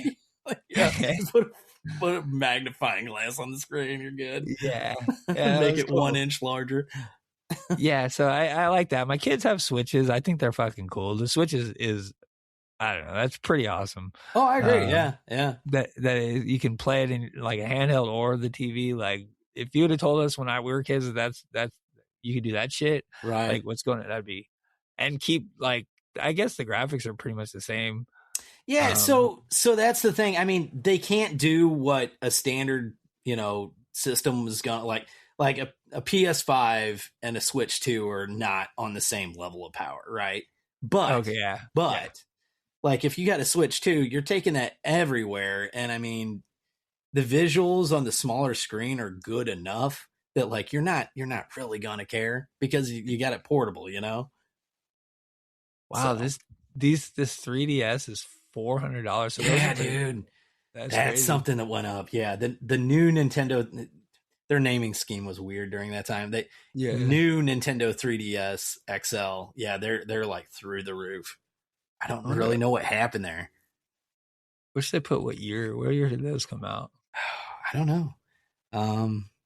I remember I had to guess 2010 maybe. Yeah, my kids had a red one. I remember that. It had like, well, not that one, but it had a little pen on it, the stylus. Yeah, it was pretty slick. I went to the big Xbox. It's on the screen now. That fucking tank of a machine. Yeah. That was $100 for a Nintendo 64. So like, okay, so like the Sony Vitas, I'm just trying to look at prices. Maybe I should sort it by price. Let me do that. Vitas, I think, are kind of going up too. That's just another one of those consoles that didn't really do well, but like people are after them. Yeah, I don't know. I'm gonna sort by. There we go. Price, high to low. All right, that's what I want to see. I want to see what the most expensive shit is. Those 3DSs. Wow, look at that Atari, $399. Is that old? That's pretty cool. Look at that Pokemon 3DS. That's pretty slick. Okay. Yeah, right, stuff like that's going to go for more, of course. Yeah, that's all cool shit. So it's all Nintendo. So Nintendo, its value is just their IPs, dude. Yeah. Yeah. I mean, they kill it. But the quality has always been there. Like, you get a new Mario Kart game, you're going to have a good time. Oh yeah. Yeah, I have not played too many of those, but yeah, Mario Party I heard is good for family, right? So okay, is there a holy grail for video games, like retro gaming?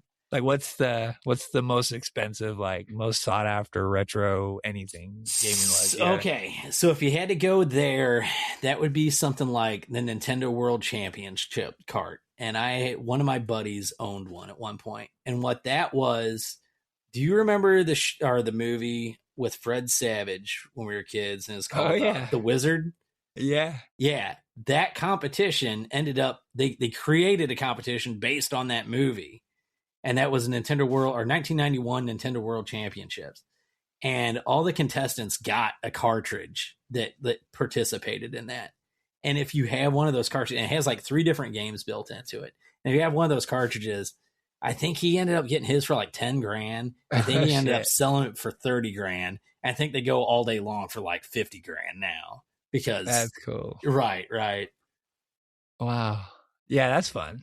So that's I'm looking. No, you're not going to find it on GameStop. No, like there's only something like 100 of them in existence or something like that. They got a pretty cool Pikachu. I like Pikachu. If I have a favorite Pokemon, it's Pikachu. They got a pretty cool Pikachu.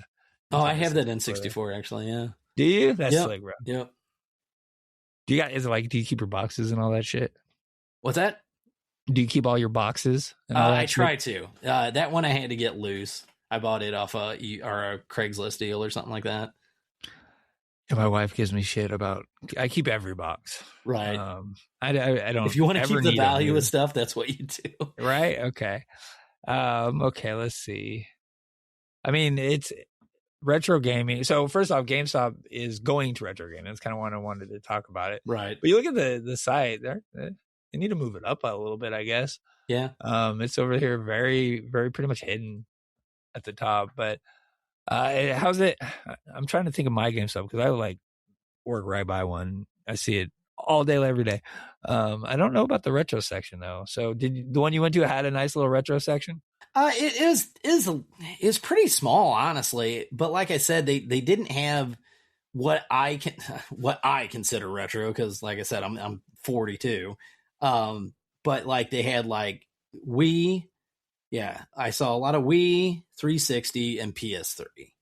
And like, I mean, there were decent titles that they had. You know, it was like the Batman Arkham Asylum games and stuff like that I saw. But oh yeah, those are good games. Yeah, oh yeah, solid. But yeah, they didn't have much older than that. But I have seen some other YouTubers and stuff. They've went there and they had like Sega Saturn games and stuff like that in there. So it's all going to be based on who's bringing what to what store, basically. I think that guy was like out of Texas. Yeah, right. It's got to be at the location. They got the Buck game out, $44. That's not retro, but it is for a retro system. Have you played it at all or no? No, I heard it's good though. Yeah, it's solid. It's actually a pretty solid game. Yeah, I never played Pokemon games. Are those doing pretty well in the retro world? So I was never. Pokemon kind of passed me by because I was a senior, I think, when like Yellow came out. And so I never really got into the Pokemon games myself. But being in like the retro community and stuff, I always came across them. In fact, there was at one point, GameStop, you could get like all the original Pokemon games for like the original Game Boy for like $15. So like I was just buying them hand over fist because like Pokemon prints money. Pokemon is always printing money. So like I was buying these carts for like $15. You know, the next Pokemon comes out, next thing they're like $50. You know, so like every time you're buying them for 15, you're like, oh, I'll trade you this for whatever else. So they became good trade fodder. That's cool. That's cool. And so conventions are a thing too, right? Like it's And so do you do one of those, right? Yes. So me and a buddy own a convention. And dude, like so I used to do video game console repairs and stuff for this retro game store in St. Louis.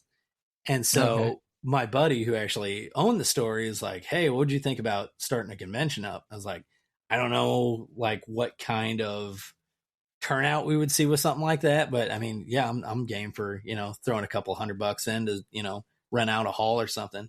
And we rented out a hall, and like lo and behold, like 300 people showed up or something like that. And I mean, that was like minimal advertising. We were just like, hey, we're having this convention if you guys want to show up, stuff. And people just like bought tables to like sell their games and stuff like that. And then now fast forward 10 years, we have like 2,500 people at our conventions and stuff now. So that's awesome. Yeah. That's cool shit. Can't complain about that. I would love to get GameStop, because GameStop does every once in a while. They'll do some tables at some retro conventions. I would love to get them to come to ours. Well, Ryan Cohen, Ryan and Toast, they listen regularly. So that'd be cool. Yeah, they're here right now. RC. Yeah, RC's right here. Hit Jake up, bro. Toast might show up. Toast shows up in the most obscure places sometimes. Yeah, I've heard of a couple times. That's cool. Just have Toast show up randomly one day, be like, "Whoa, what the fuck? What are you doing?" That would be cool. I'd have lots of questions. That dude's in the know. Don't let anyone forget. I know he is. Yeah. He tweeted about Bitcoin about like a day before we announced our Bitcoin shit. So all right, let's see. Do anything else I'm missing with retro gaming? Anything? No, other than like you said, I think it's just going to keep growing and growing. Honestly, we're getting further and further away from the physical market. Like more and more games are coming out that don't have the full game actually on the disc and stuff. And your collectors and stuff are wanting that stuff that when the services go down, that disc will, you know, you can still pop it in the system, play a game and not have to download stuff, you know? And I think the more we go digital, the more the prices are going to go up on that limited stuff. I think we're going to see, we'll start seeing some Pokemon card numbers on some of that stuff. Yeah. Yeah. That's cool. If you're going to look for retro games, horror games, that's the ones to go after. Retro horror? Yes. Really? Always, yeah. Just like VHS movies and stuff like that. For whatever reason, the horror community is always all about it. They love collecting that stuff up. Sorry. Look at Toast's IMDb page. Let me. What is what's his, on? I don't know. I'm just reading what Newsnake just wrote. Who else is out here? What's up? IB wants to know what's your grade. Have you graded anything retro yet? I haven't. I'm waiting for GameStop to do that at the store, man. Yeah, that's synergy right there. That'd be perfect. Like with the eBay thing, the Pokemon grading, and if we can start grading like fucking whatever else, retro gaming, all that, got to go to a GameStop location, and then it's certified. And then true hit rates. He's talking about Silent Hill. Yeah, all the Silent Hill games have gone bananas, man. Like the first Silent Hill game goes for like $200 all day long now. It's crazy. And I think we're going to see that with the old Resident Evil games, because that new Resident Evil is coming out. Dude, it looks the movie, it looks awesome. Anytime big movies like that come out, like the franchises always get pumped. What is Toast's fucking name now? Why can I not remember? Should be Toast. No, but he's not on IMDb under Toast. No. I want to look it up. He's at Toast. That is his at. Oh shit! What's Toast's name now? I can't even think of it. I should know it. Let's see. We'll figure this shit out. Joe Fonicello. There we go. I'll share this tab instead. Yeah, he did that cool David versus Goliath meme with the first. All right, with the sling, yeah. So a couple little hints there. So let's look up Joe on IMDb here. Dude, I made that meme out of him off Judge Judy. Oh, that's so good. He was. Let's see. Joe Fine. He's got. Let me share this tab. Is that him? Yeah. Look, he looks nice. Yeah, sorry, that sounded weird, but like he's got good flowing hair. Look at that. My bad. So he's best known as the co-founder of GMEDD. I don't think he's best known for that anymore. They need to update that. What was the other? Joe's still awesome. The other guy, yeah, no, fuck him. Yeah, Mr. Playboy. Yeah, Rod, fucking Rod. Yeah. There's still a GMEDD Discord, I believe, and I believe that Rod's in there too with Toast. I think so. Really? Yeah, that surprises me because like Rod was definitely one of the ones like, oh yeah, it already went up past it. What true value? Like, it's not even really worth. I mean, he's never said that outright, but that's the way he looks at GameStop. Is like it found its value, and like now it's it's just overvalued essentially. But not Playboy. yeah, not Playboy. The fuck no. Yeah. He did. A lot of the OGs become haters. It's just kind of. I don't get it, man. I don't get it. I don't either. That's a cool picture right there. That's with the mod retro. All right. Hey, is that a picture of him with Yeah. Oh boy. They posted that. That's no. Yeah. I didn't know. Okay. Oh, I think you're looking at the stream. There you go. Who's the guy who made mod retro? I hate his fucking hair. Oh no, I was talking about Bitcoin guy. Yeah, Sailor. Yeah, that was him. Yeah, he just hangs out with RC, I think. That's what's fucking cool. Right. And the guy who I know these guys, but I don't know their fucking names. The one guy was a big YouTube guy back in the day. That one where they're on the blimp or whatever. Yeah, that's it. I forget his name all the time though. Yeah, I'm bad, and especially right now. So, Right. like I'll never be able to pull shit off the top of my head. Yeah. Oh, yeah. Palmer. Yeah, that's who we were talking Lucky about Palmer. earlier. Thank you. Good job. Good job, IB. That's IB, by the way. That's who True Hit Rates. Oh, okay. Okay. Yeah. Yeah. Joe's fucking cool. I know you're listening, Toast. I forget how we even got there, but all right. Let's look at we'll share this tab instead. We'll run through the week. We've been done pretty good. It's already 39:45 East Coast, so I don't know. We'll try to knock this out, and then we'll get you out of here because 2 hours is good. No, that's all good, dude. Nice. All right, let me get down to my notes. Casey, yeah, so, there you go. Yeah, Casey. But so okay, Lucky Palmer has another business too, like DOD kind of job, right? Like yes,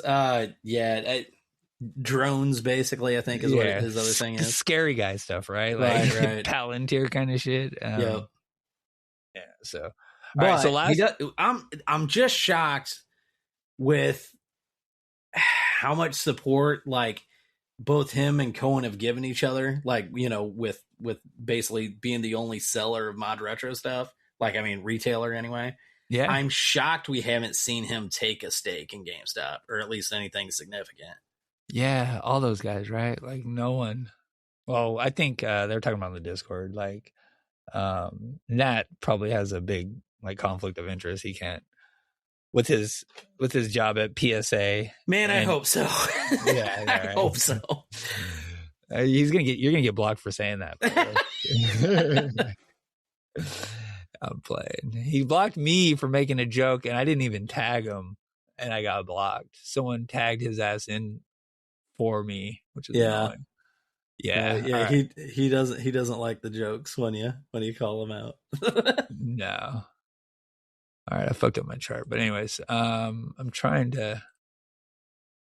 All right, so anyways, last week was as you're famous for saying the type of price action that'll give you cancer. I think it's, yes. It was one of those weeks. There we go. All right, so 6.12% from the low of the week, which was set Monday morning at open. Right? Yeah. Monday morning at open, we fucking from that to the Wednesday afternoon, we ran. Not ran. It was a 6% move though. It's pretty good low to high move, but it was the only money that was made on options was Wednesday. I did all right Wednesday. I did good enough on Wednesday. You've been playing weeklies and stuff? Yeah, I just I haven't messed with weeklies in God, I don't know how long. Like how I have a few. I usually start off with something and then like I don't know. I fuck around all day, every day with that shit. Like I'll try to play. I'm not gonna lie, I've been doing pretty good with the like ebbs and flows with like GMEU, like, you know, swapping back and forth. Yeah, you're doing good, bro. You're doing good with your trades. Like I will kill it at times. My biggest problem is I just play calls. I don't mess around with anything else. My biggest problem is I don't know how to stop in time. Because I can play the shit out of the runs, even like small moves. I can play the shit out of. I can kind of see the top intraday, but my brain does not want to see the move end. Like that is the hardest part about being a GameStop holder. Calling bottoms for me is a whole lot easier than calling tops because it's like I know where this stock should be, but I also know like this is probably the most manipulated stock on the entire market. Like whenever you see Berkshire dump and GameStop goes up, that it raises some giant questions, you know? Oh yeah, that's crazy. That's so trying to call tops on a stock that I truly believe should be into, I don't know, probably at least the $100 range at any given time. You know, it's like, no, $30 should be, a top. No.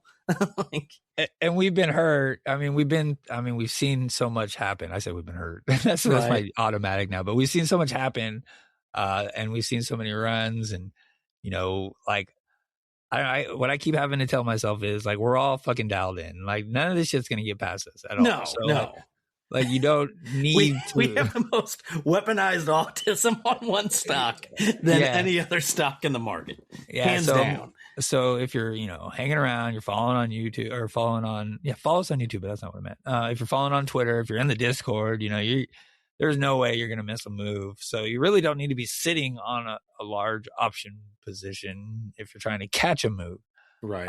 That's, the smart thought of it, but I don't know. Also it's always almost the same time. I hate OPEX. OPEX fucking sucks. Yeah. Always. OPEX settlement usually is good. That was this last week we just ended. It wasn't so much. It wasn't bad. Not this past week. Yeah. Yeah, it wasn't bad, but it wasn't like what a May OPEC settlement week is. So, right. So, anyways, shitty week. But we still have 1 week ahead of us yet. So yeah, you're right. In May, there's a shot. I just don't know if we've seen the bottom yet. Monday and Tuesday were fucking very weak. All the moves, low volume. I think you were saying that. Oh, even SPY was. Barely moved. Yeah. Holiday week probably doesn't help. Let me see. I got our volumes okay. Yeah, okay. So Monday we did 4.8 million. Tuesday we did 4.37 million. Wednesday 6.3 million. Fucking Thursday 3 million. Yeah, that is the biggest joke ever. Wow. That's crazy. Let me see if I can check the guy off. Thursday 3 million. 3.15 on mine. So that's crazy, bro. I don't even know. Have we done? And what was that? April 9th, we did 3.16. So that's the lowest of the year. Probably 3.08 on March 17th. Yeah. We got that's terrible low volume. So what was it? March 17th? That was right before earnings too, probably, right? Yeah. But I mean, the thing is, if you're going down on low volume like that, that means you're not finding any sellers. And that's good news. Yeah. That's like brokers like trading one share back and forth, knocking it down, cents basically. Yeah. If we're going to sell off, I want to see it on low volume. That's for sure. I think that might have been the second lowest volume of the year or 6 months into that bad boy almost. That's pretty, I don't know. I don't know what the fuck it means. Low volumes usually means that we're about done. Right. It usually means earnings are almost here, honestly. That's kind of and option IV it was back in the 40s Friday. So I mean, we're getting close to earnings. So I mean, essentially we don't know the date yet. So I mean, I assume we're getting close to earnings. So once that date gets announced, you're going to start seeing a little bit of an IV pump, I think. So yeah, you're right. It hasn't announced. Yeah. So I think I'm not going to say this because then there'll be people trying to berate me and everything else, but I think we're going to see some pops the next few weeks. Yeah. I mean, I hope so too. And if not, you can all laugh at me because I got calls at the end of June. Yeah. Is that, yeah. So we're at 50 on the Market Chameleon IV. We top at 60 lately, for a while now. Mm-hmm. So I definitely we got. See, the thing is, we were talking about how calls are so expensive back in 2021. That's because IV was fucking through the roof. It was, yeah. So being at 50 even 2 years ago would have been crazy low for us. So we're at low IV. What did we finally bottom tick 30-day IV? It was like 28, 29 or something like that. Wasn't so it? Low, bro. That's crazy. Yeah. Yes. Why we didn't all just buy some massive amount of calls at that point, I don't really know. We had to know. I was buying in the 30 or in the 30s. I was like, oh, it can't go lower. This in the 20s. Are you kidding me? You got it? No way. Oh, it just kept falling. At the beginning of April, you're right. And we ran hard off of that too, by the way. That was XRT came off of Reg Show. XRT T3 hit again, by the way, just so everyone knows. Oh, did it? Yeah, that was April 15th when we caught our big move. For us lately, big move. We moved almost 20% up until they shorted us off the eBay news, I guess. But that was when the Burry hype was going. April was fun, but it was XRT T3, just so people forget I'm not about gonna lie. I think I think it'd be one of the funniest things ever is if we did a January 21 all over again, and Barry missed it again. Oh, I mean, yes. granted, he did double his position back then, but like doubling versus being able to like 20 exit. I'm pissed at Burry. I'm pissed at Burry. This high was when Burry, start of the month, right? Like we topped. May's supposed to be good, and it's just been a fucking ass kicking. And it started with Burry fudding us that night. We're down 18% since then. Yeah. And he'd done it a couple times at inopportune moments, like moments that if he would have just shut the fuck up, we might have done all right, especially that first sell off. So, right. Yeah, I might be a little bitter at Burry. I am blocked still, so fuck him. All right. So IV's crazy. I want to say low, but not low for what we've seen recently. Right. But we got lots of room to move. Yeah.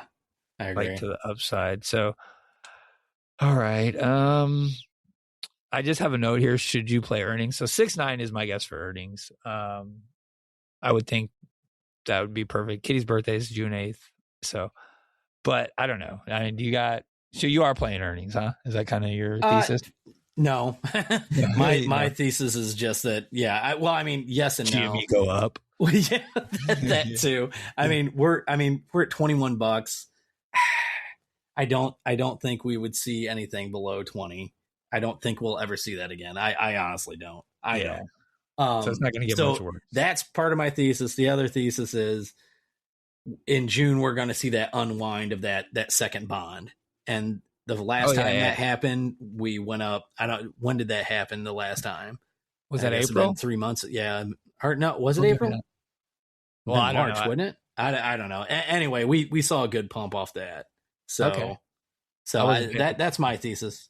If I'm wrong, I'm wrong. I'm out $1,500. So that at the max, So that unwind happens like a year from the. Is that what you're saying? Right.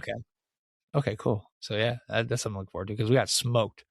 Whatever that wind was in June last year, whatever that was, it fucked us up. So, dude, that was the last rug. That Bitcoin announcement, still only company ever to announce Bitcoin and fucking dump. Yeah, right. 38%. I just smoked. Hey, the good news is if Ryan ever says he sells off his Bitcoin will go to like $200,000 to the moon. I saw the Bitcoin therapist guy showing back up again a couple weeks ago. Bro, just stay away. Right. You don't want this. We know you don't want it. We don't want it. No one wants it. Stay away. So, all right. So I guess post-May OPEX, you're talking about how we still got a week left. Mm-hmm. So I just brought it up last week. Post-May OPEX is very good for us all the way back to 2021. So right. Yeah. So I don't think May is done yet. I just have a feeling. Post OPEX May. Yeah. I don't know. I'm saying that weirdly, but I'll just read them off one more time.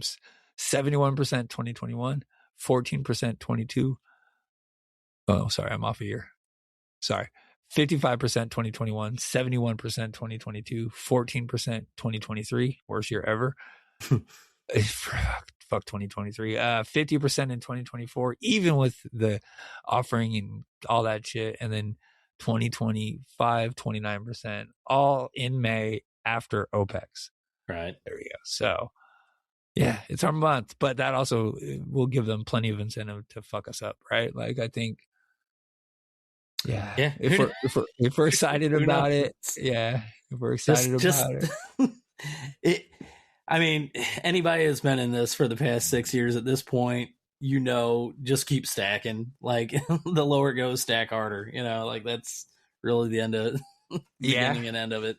Yeah. So unless you're playing calls, and then you're essentially gambling anyway. But that's the other thing. Like I said, I've only got like 2% of my shares basically, or my portfolio in calls right now. So like if I get hurt, I get hurt. I'm not crying. No, the fucking calls are always just extra money at this point. Right. Like I learned that lesson so long ago.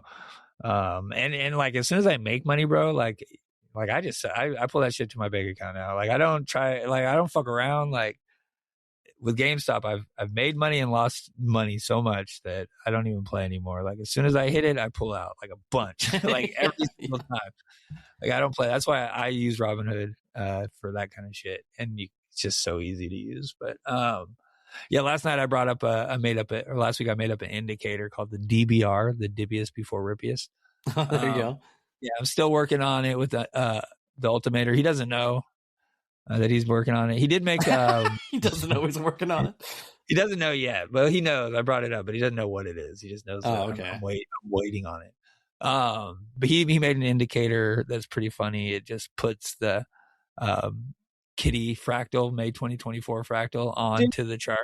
I was just gonna say something about the Ultimator. Like that dude cracks me up because he's kind of discussed like he wasn't really even into like charts and all that other stuff until like 5 years ago. I know. And it's just so funny. Like the amount of people that are on this now, just, because it's like you see these anomalies and you're like, hey, yeah, can I make money off this? yeah. He's so smart too.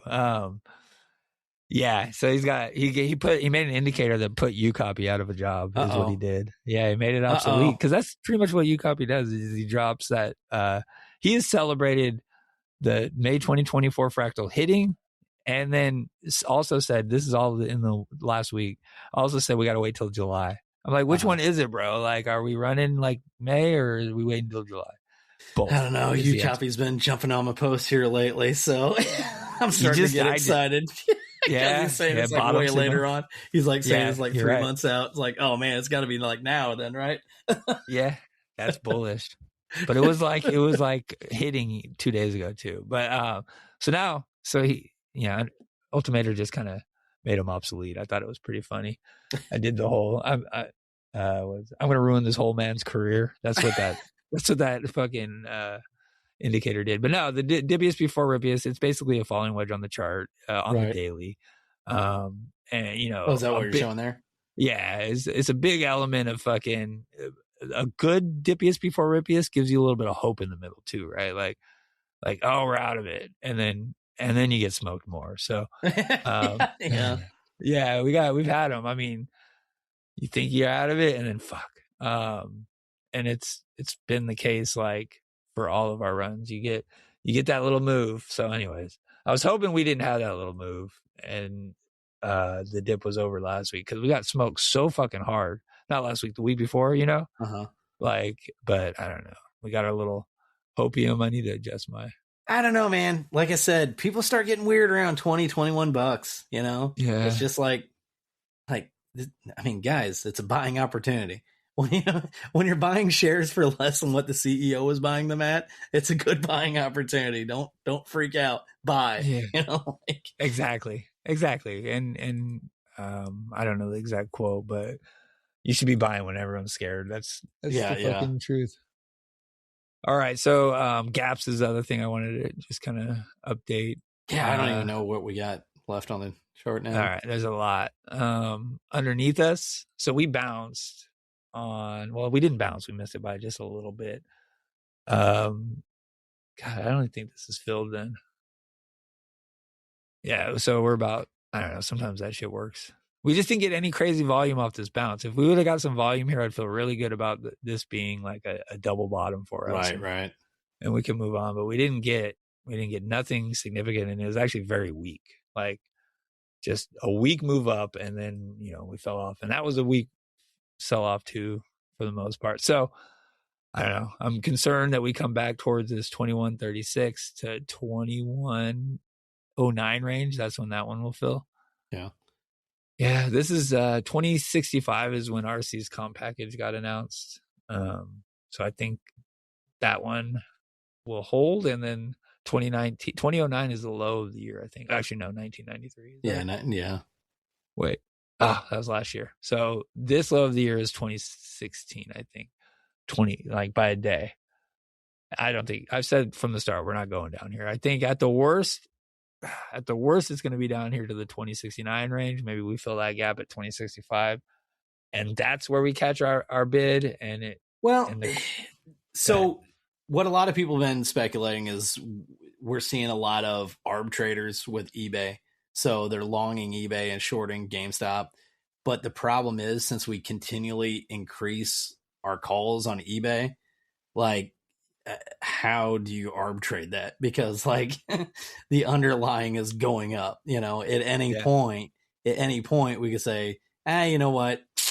eBay's too expensive. We'll take our, $1 billion off the table, So, so that's what I'm saying. Like, it's like, there's another guy. He's actually a GME bull, but he went that route. He was longing eBay and shorting GME. And it's like, dude, you're already ahead. I would start setting up some stop losses because it's going to flip. It's going to like it's not a matter of if, but when. So yeah. I don't know. eBay's fucking rocking too. It sold out too, by the way, Friday, and the market did not. So right, yeah. I think they're just trying to price them accordingly, and they don't know how to do it. Yeah, that makes sense. Because you can't drop eBay because we're trying to acquire more. You can't pump it because we've got options in it, So it's like, and GameStop just want to kind of do its thing until there's more clarity.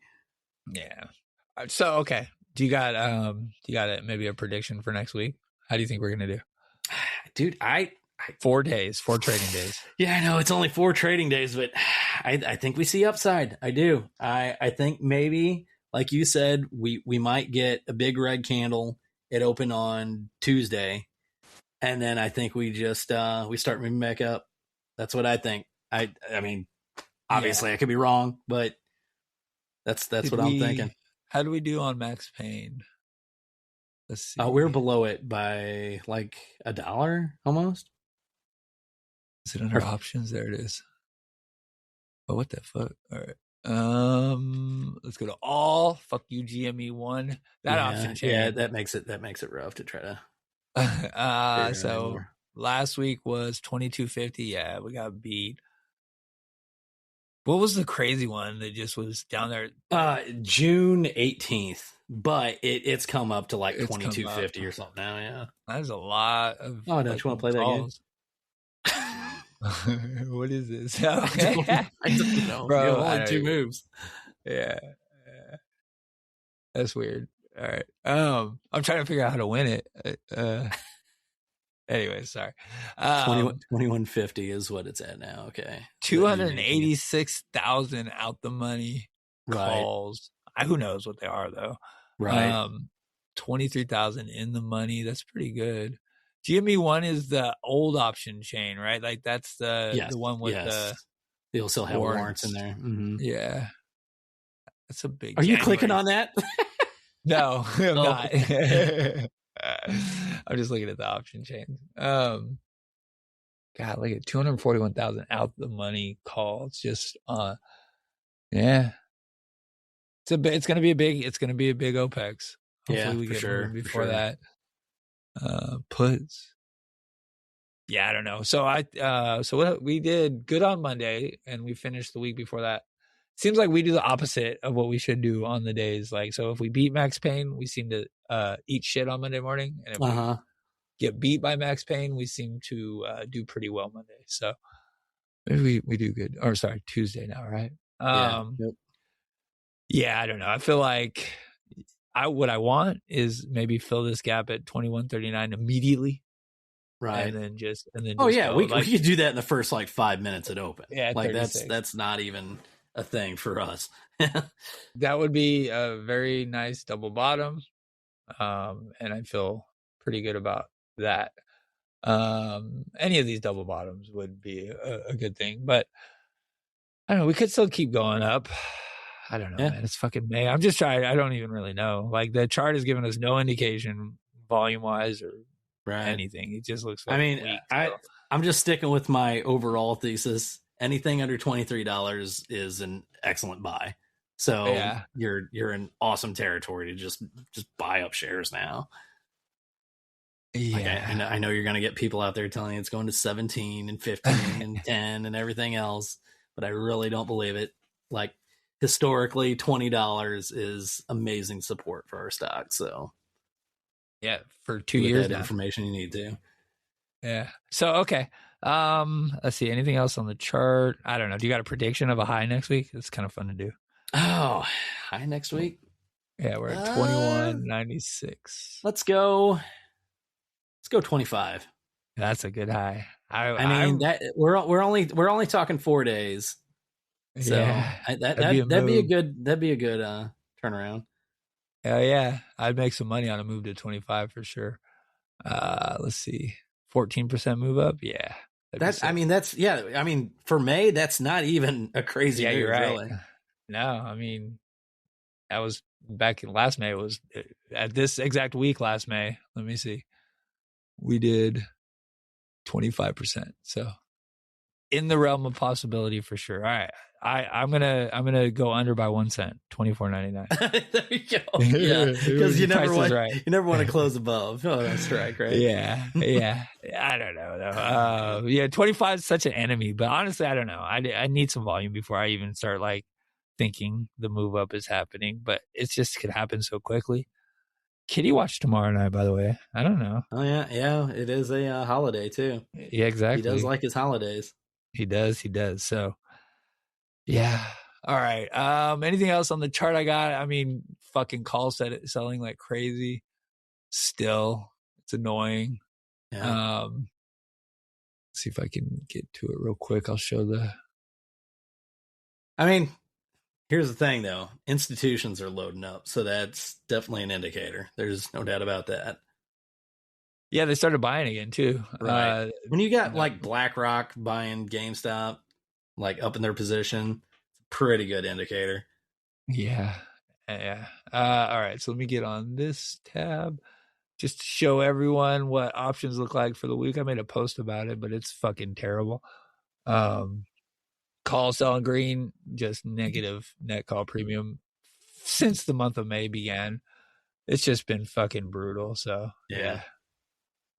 That's how they do us. That's suppression right there. I mean, it is, we're heavily retail owned. Dude, that's the game though. Just get everybody super sad and it's going to $10. Yep. We have more cash than that, but it's going to $10. Yeah, not much on the chain last week at all. Like, let's see, top trades, and there was a lot of weird shit too, like late trades. I don't know, shit I haven't really. Yeah, we've been seeing a lot of like last minute like trades coming in, like big volume like trades hitting the ticker right at the end at the bell. Yeah, canceled trades too. I don't know, man. I don't know what's going on with all this $20 puts that end up. So I don't even want to try to guess, but yeah, nothing exciting, nothing to get the juices flowing. I'm saying next week we're gonna see something exciting. That's my guess. Yeah, that's the week. I'm with you. Let's do it. All right. All right. Anything else for the week?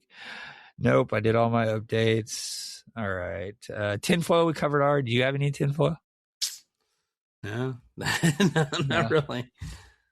All right. Yeah, no, we covered my 7s, 10 already. I'm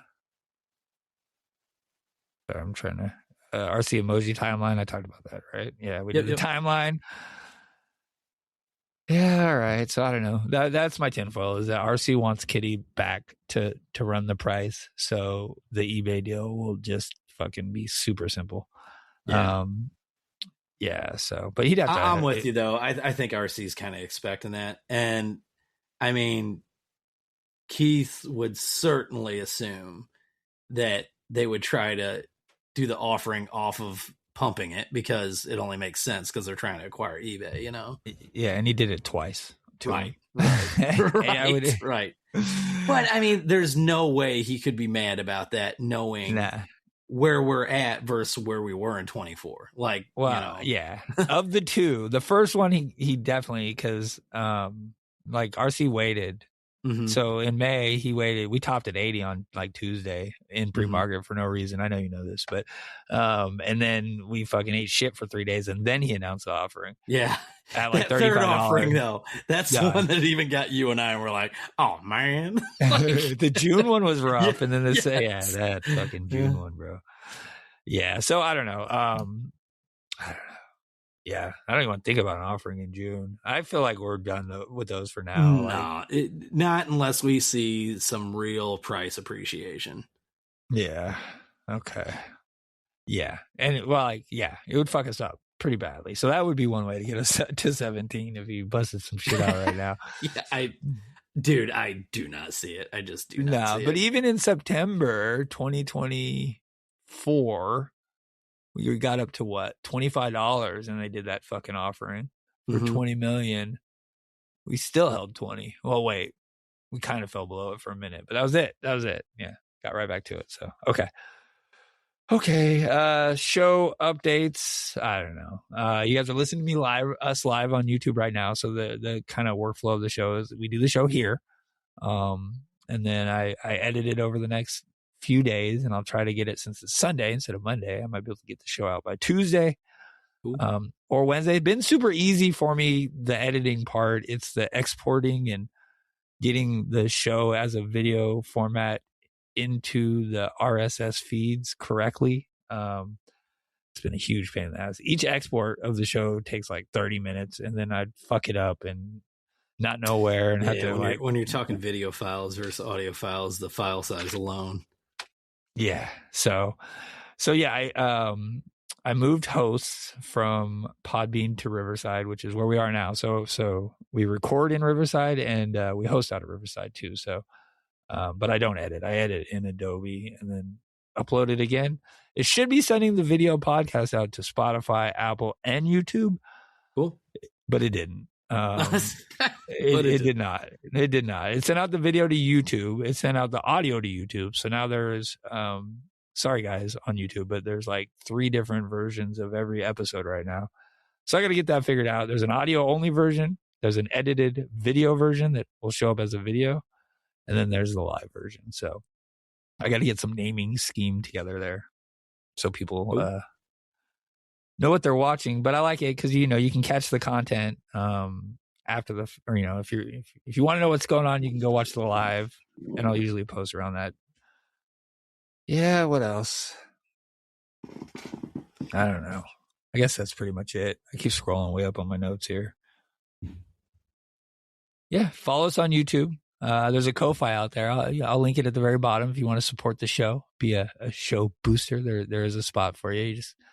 I'm not going to sit here and pump it, but talk about computer problems and all that other shit. The show costs about $200 a month with all these different services to put out. It could be a little better now. I cut out one of my. So yeah, there's a way for you to support the show, and if you're in the Discord, you might get some cool, I don't know, symbols next to your name or some shit. Still trying to figure out where all that goes, but yeah. See, once we get to 500 though, we'll be on YouTube. We'll be able to start doing more there with the channel too. It'll be a lot of fun stuff. So follow us. All right, I guess that's it. You got anything before we get out of here, Jake? Nah, dude. Just let's fucking go. Let's fucking go GameStop. Right. Thank you. Thanks for coming, bro. Thanks everyone out there in chat, and don't hang up, by the way, Jake. Okay. Yeah, because it'll wait till I'll end it and then you can hang up. But anyways, thanks everyone for coming out. I appreciate y'all out there. IB, good to see you. New Snake, Cry of the Wild 28 plus. I don't know why I haven't checked very good. I need to do a better job with chat. But Pseudo Photography, good to see you again. Leah, oh, what's up, bro? That's Smalls, I believe. Good to see you, Smalls. Ape, Aloto, see you out here all the time. Anyone else? Spelunking Punk, what's up? Diaper King, good to see you. I didn't see him out here, man. Diaper King's been here every time. Diaper King, a lot of these guys are in the Discord. They just have different YouTube names. Yeah, I know that's the thing. Well, for me, even. Yeah, you're Zebular on YouTube. I see you there. You're the first comment. All right, yeah. So thanks everyone for coming out. I appreciate it. It makes the show a little bit more fun for me and everyone else, I think. For sure. Just got to remember to look at chat. So, all right. All right, let's fucking go GameStop. Have a good one, y'all. LFG. All right, let me stop. You can't stop what's coming.